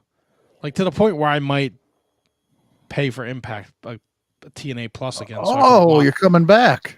Well, I got rid of it because I just wasn't watching, and that was nobody's fault but my own because I was just too busy. But now with me going to the gym, like I can do an hour on the elliptical and like just put fucking Impact on. Like that's how I caught up on a bunch of wrestling this week. I would do an hour on the elliptical and just fucking watch it on my phone. It's not bad. This is, it's I could do two things at once. Yeah. But yeah, super interesting stuff. And then their special this weekend was pretty good. Matt Hardy and company lost to the System, right? That's what they're called, the System. Oh yeah. And tell Brian Myers to blow me. Thank you, Dave Penzer. The match with Jordan Grace and Mina Yamashita on Thursday night was great. The stuff they're doing with Ace Austin and Chris Bay, where they're kind of at odds with each other, and their singles success is not going so well. They did the weird thing. Hammerstone was supposed to wrestle Jake something, but then he was pulled for. He wasn't medically cleared, and then Rich Swann beat him. The Joe Hendry stuff is fantastic. Like, TNA super duper flies under the radar, and I really wish more people would watch it because I think they do a great job with the storytelling and the wrestling and the characters. Yeah, ditto, man. The Joe Hendry stuff where he was. I don't get AJ Francis. I never will. But Joe Hendry with that song, it was just so awesome. Yeah, he did like a Creed cover, but he changed all the words. Got fired. Mustafa Ali put on another great match at Under Siege with Ace Austin. Yeah, that was a banger. A lot of good stuff. I was surprised that Rich Swann did beat Jake something. I know that AJ Francis was involved in the outcome, and I'm with you. I don't get it. And he's booked everywhere. God bless him. He's booked everywhere. Guy's Everyone a uses him. doof. That's a dupe. Look, man, I'm back. I'm in on Impact. Are you TNA. back at $10 a month? Oh, is it 10 or is it 8? 10. It's 10. We're gonna maybe we'll talk to Tony and see if we could use the Wizards PayPal. Oh, and then it could be like a community. You know, everybody can watch. Everybody can watch TNA. There it is. Sometimes I think outside the Bizox. Smart thinking. Yeah, once in a while. Yeah. Once in a while. Miyu Yamashita, that was her name. God, when you said that, when you said Mina in my head, I went right to Suvari. And I was like, whoa, no. Who's that? Mina Suvari. She was in American Pie. I think she's also in, was it American Beauty? Not American Beauty. What the fuck was that other one? Kevin Spacey. Yeah, American Beauty? Is it American Beauty? I don't know. The fucking when he tries to make a sex with her, Mina Suvari, yeah. Suvari, yeah. Yeah, so when she's like teenager and he like fucking takes her blouse off and he's like, I can't do this. Yeah. Yeah. Yeah. Well, for some reason, my mom went right to Mina Suvari, and then she was wrestling. She never fucking wrestled. She's a horrible wrestler. No, I didn't say she was a wrestler. No, I know, but that's the fucking trail that my mind went on. Man, Scott George hates Tony. Screw Tony. Make an executive decision. Jeez. Man. Wow. You got to include Tony. I love Scott George's fire for Tony. I love Tony. Worlds collide. You know, Scott George ran into one William Mercier at William Mercier's job of employment. They took a picture together. I saw that. Happy for those two. That's pretty cool, right? The Wizards absolutely. community coming together out in the wild. See it out in the wild, and they hugged. Right, because they're human beings. Right? In the wild. In the wild. They're not human beings at Jace. They're human beings.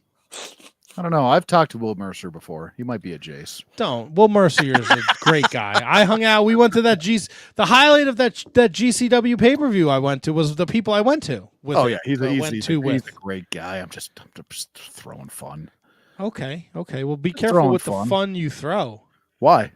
What's the problem? I don't know. All right. Hey, let me ask you. Hey. Yeah, please do. What you guys watched the E, right? So this in the last week, there's been murmurs, rumblings, rumors of this Bo Dallas stable. Yes. The QR codes keep appearing, similar to the White Rabbit thing that they've been doing. And PW Insiders reporting the codes are teasing the arrival of a stable that will consist of Bo Dallas, Dexter Loomis, Joe Gacy, Eric Rowan, and Nikki Cross. Yeah. It's not clear if these members of the group will be adopting new personas as part of the act, but what do you think of this? So if Nikki Cross is part of this group, which I think it's perfect, because even going back way back, she was kind of off of her nut there for a while. Going backstage, she lost all her friends. There's that one spot where she came out and just stood on the apron with that fucking nothing look for a minute. Like, I'm okay with that. Like, if that was a long-term idea or plan, and even if it wasn't, but that's how they're going to like weave it in, totally fine with it. Loomis, I don't know. I mean, I guess he probably fits, but I don't necessarily completely see it there. Rowan's an obvious shoe-in. That makes sense to me. I think Joe Gacy probably has more value outside of this this faction, but the faction is supposed to enhance all of its parts, so perhaps it'd be good for him. I'm very much in on this. I like the way they're teasing it. I like where it's going. I like all the different, the QR codes, the bullshit in the background. Like, they're doing such a fantastic job. Now, I think there's going to be a lot of people that will shit on it just because it's not Bray Wyatt. I think there's going to be a lot of people that shit on it because of that and say, well, it's not as good. It's not Bray.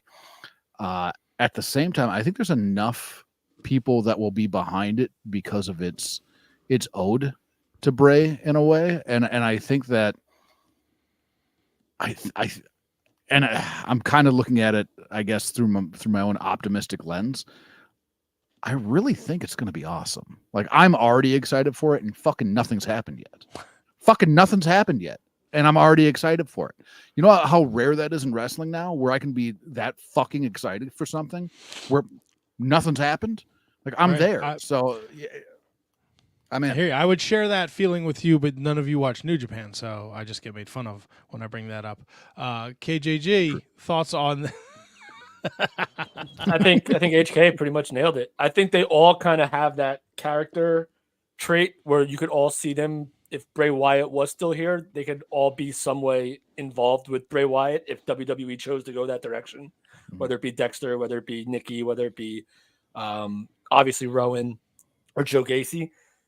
They all share character traits that you can see in this bizarre whatever they're, like HA said, we don't even know what it is yet, but you can already tell that there's some sort of meshing involved. And it makes sense because they picked them and there's not dopes working there anymore. Right. So like, I will trust that there's always going to be the critics that say less than, and I was never big on the Uncle Howdy character anyway. So like, I'm still skeptical on that whole thing. But if they present it like, I would rather see like kind of like it be Bo and not an Uncle Howdy type thing, which we don't know whether or not it is that or not. The Bray Wyatt doc teased the Uncle Howdy thing at the end, but we still don't know whether or not that's the direction they're going to go. Maybe like Howdy, like they introduce him as Howdy and maybe takes off the mask and it's Bo, and maybe it's like Bo Wyatt now or something like that. Like, very intrigued, but I think the cast, for what we know right now, couldn't have been cast better. Do you think there's a miss at all not having Strowman attached to it? That's the one guy that I really wish that he was. I didn't like him in the Wyatt family to begin with. Really? See, I would rather have Strowman attached to it than Loomis. He looked like such a goof. Like he was too goofy for them, like look wise. Like when he first came in, they were able to like manufacture Braun into like a believable like Goldberg, Big Show, like monster. But when he first came in, his face looked so young and his beard was so goofy. I never believed him where I saw Rowan and Harper anyway. So yeah, I don't want him anywhere near it. I'm kind of with you, KJG. He didn't feel like he fit. Like he was forced into the like. Whereas like now, obviously, it would make sense if it was just Bo, Rowan, and Braun, and maybe Alexa. Yeah, I can get behind that. But now that if they're going this direction, I don't want Braun anywhere near it. Yeah, and I think I believe I don't think you'll see as much criticism because this is how I see it. I could be wrong because the wrestling community never ceases to fucking amaze me, but it's not like Bray Wyatt left and went to AEW, right? He's passed on. Bo Dallas is his brother. Like you want to root for this to be successful. We know what Bo Dallas is capable of. Believe, his run in NXT before his first call. Like he has personality, right? So we know that he's capable of doing this. So I'm with you. I'm excited to see this. I don't know where it fits in the current landscape of the WWE. You know, like Bray showing up and capturing the championship as the Fiend when he was gone for a minute, like that fit. I don't see. Like I just don't. I'm interested to see where Bo Dallas and this group fits in the current WWE landscape. That's a great call. Do you think that? I mean, because for a while there, the Ministry, right? And I'm just pulling a comparison here. Taker wasn't the champion, and it was one of the more like the Ministry was a very intriguing faction, right? And Undertaker he's one of those guys that never needed the title to be intriguing. Can he fit? Can this faction fit? Can this Howdy character fit? Because these people fit on the roster without, you know what I mean? Like in that same type of mold. I want to just go over I want to go back to the draft results because I'm trying to see what stables ended up where, because that's basically where you're going to have to go to with these guys. All right. So basically there's two in particular that I want to know where they ended up. And I'm pretty sure the Final Testament ended up on Raw. Yeah. And I also want to say that did Lashley and them stay on SmackDown? Yeah, they split those two up. So right there, you could kind of go, depending on if you want to introduce them as baby faces or heels, right away you can go the Wyatt 6 against the Final Testament. Easy dark pickings on dark for the new stable to go after a quasi-established group. Or if they go to SmackDown and you want to make them heels, start them off with Lashley and the Pride. You split up LWO and Legado too. So there's room there. Yeah. All right. Matthew Birch, the only time I really liked Braun Strowman was when he was teaming with Ricochet. Thought they made such a great team, and I wish they would have brought back that team now that Strowman is back. Marking out. Oh, nope. Sorry, Scott George. Marking out. I saw someone say Nikki was forgotten by Sanity, Loomis was forgotten by The Way, and Joe DeGacy was forgotten by Schism. Ooh, that's a good pull. It's a deep cut. Yeah. It's a deep cut, and I think Scott George shares your sentiment. KGG split LWO and Phantasmo too. Yeah. So plenty of room to work with if you want to go at any of those groups. Yeah, and then it's just you got when do you strike, right? When's the right time to do this? Don't know. Got to be sooner than later. I don't know that it does. Well, I'm not saying I'm not saying tonight or next week. Right. But I'm saying maybe after Saudi. Yeah. And that's kind of where my head was at, was SummerSlam. In that range, I would like to see. But you got to put them on TV before that, though. You got to put them on at least by the end of June, maybe July, because SummerSlam's early again, right? Isn't it like? I think it was July last year. Yeah, it was the end of July, right? Yeah. And I know what's it in Cleveland, but like August 3rd.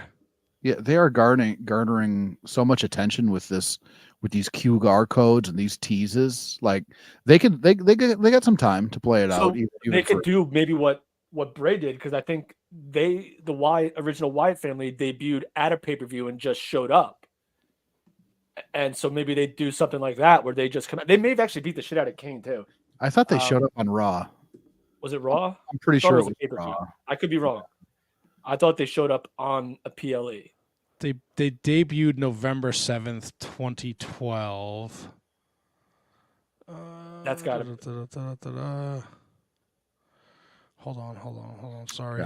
Maybe they just show up at a show just to make. They could show up at SummerSlam to make it like crazy weird. Yeah, I just remember Bray saying we're here. Yeah. You know what I mean? Like I'm pretty positive it was a Raw. Yeah, okay, so whatever I just looked up was wrong, but on the July 8th episode of Raw, the Wyatt family made their debut by assaulting Kane. Okay. They continued their attacks on wrestlers like R-Truth, Justin Gabriel, and Three-Man Band by sending cryptic messages to Kane telling him to follow the buzzards. Yeah, so maybe they do. You know what, HK, I'm kind of with you. Maybe they do Raw after SummerSlam, maybe. Could work. July is Money in the Bank. And then at the end of August, they do SummerSlam at the beginning of August, and then Bash at Berlin is the end of August. Scott George says they've done a few QR codes already tonight. It's awesome. It's a quick turnaround. Yeah, they can do whatever they want, obviously, and they'll figure out a way to make it work. Yeah. I wonder what's after. Do they have what's after the Bash at Berlin yet? God, if it's not Survivor Series. No, because the Bash at Berlin's the end of it's the end of August. Okay. So there's got to be a filler. They put that little space in between Rumble and Mania this year, didn't they? Oh no, they had No, there was an Elimination Chamber in Australia. Chamber. You got to throw something in September and October. Yeah, there'll be something there. I know that there was a longer gap than usual in between something. Was it Survivor Series and Rumble? Or is it? Am I thinking of last year's Mania and Rumble? I don't know. It's in. No, that's. All right, so what do we got? Yeah, so the only schedule I can find right now goes up to Bash in Berlin. Okay. And then they announced that Mania is going to be in Vegas next year. So they took that away from you. Sons of bitches. So there's that. Ricochet is the inaugural Speed Champion. Doesn't mean shit to me. Scott George is right. I think there is another Saudi show around September, October. They do one. It feels like every October, May and October, right? Yeah. What else is going on in the world of wrestling? Ethan Page is done with AEW and Ring of Honor, apparently. Yeah. Which is a shame. I know I didn't see it yet, but I know he put out some sort of a announcement about it. Oh, he put out a video where he encouraged people to fucking buy his figure from Ringside Collectibles. He made it. He's like, everybody's talking about me, and I really hate to do this. I don't want to talk down to my peers and the other wrestlers, but I am the #1 selling action figure on Ringside Collectibles. So I want you to keep buying my figure, and his figure sold out. So yeah, good for him. I like it. I guess he took. Was this a contract expiration? I think he wanted out. Did he? So according to Fightful, he wanted to leave earlier this year, but the impetus of his leaving has yet to be disclosed. Gotcha. But his profile is off AEW and Ring of Honor. New Japan has a show Saturday night in the States. Back here if you need me. Which is pretty fucking stacked. Handsome Kevin, I'll tell you right now, bro. And I don't know if you enjoy watching two men just beat the ever-living dog shit out of each other. But Gabe Kidd and Shingo Takagi had an unbelievably awesome, wild fucking match at Wrestling Duntaku Night 2. They got an app for the TV yet? Yes. They do. Okay. Last time I watched the fucking New Japan, man, I had to watch it on my phone. It bugged the shit out of me. Oh, really? They should have an app. They've updated the app stuff on the TV box. Yeah. All right. Well, resend me this stuff, man. You tell me to check it out. I'll check it out. Look, man, there's and again, if you want a full breakdown of New Japan, me and Kieran recorded Bread Club. It's up on Fightful Overbooked. We covered the last month, the Moxley as champion, the Riddle fiasco, the road that we're on now after Dantaku. Nick Nemeth finally defended the fucking global title against Tanahashi, and then he promptly lost it the next night to David Finlay, which is the right move. I don't understand why he was ever fucking global champion to begin with. They have a stacked show in the States this Saturday. Moxley, Shota Umino is the main event. Well, I talk about it with Kieran. I don't think Shota Umino is the guy. I think it should be Zack Sabre Jr. that beats John Moxley in Japan at Dominion, but that's a whole horse of a different color. Is Moxley going to lose no matter who he fights? I think he beats Shota Umino. I know people are like really student versus the teacher, but I don't think Shota Umino's there yet. He's not that guy. He's not the guy who can carry the New Japan flag right now. I think Moxley. I understand why Moxley was chosen. I don't have a problem with it being Moxley. I have a problem with the fact that they keep putting their belts on dudes who don't work full time for the company. I was gonna say, it feels like every time we bring up New Japan, something's sticking in your craw. Look, man, Jeff Cobb beat Zack Sabre Jr. for the TV title. Love it. Jeff Cobb will bring a whole. The match with him and Sabre was great. He'll bring a whole different element to the TV title. It's hard to changes. Yeah, because they don't know what it seems like they don't know what the fuck they're doing. I know he said he wanted to face Umino first, but he wrestled fucking Ren Narita at Wrestling Dantaku, and it was fucking garbage. House of Torture is the fucking worst fucking thing. I swear, somebody in New Japan has to have their head so far shoved up their own ass that they see everything they eat as it digests through their tiny little Japanese bellies, because this booking is shit. I'll take your word for it.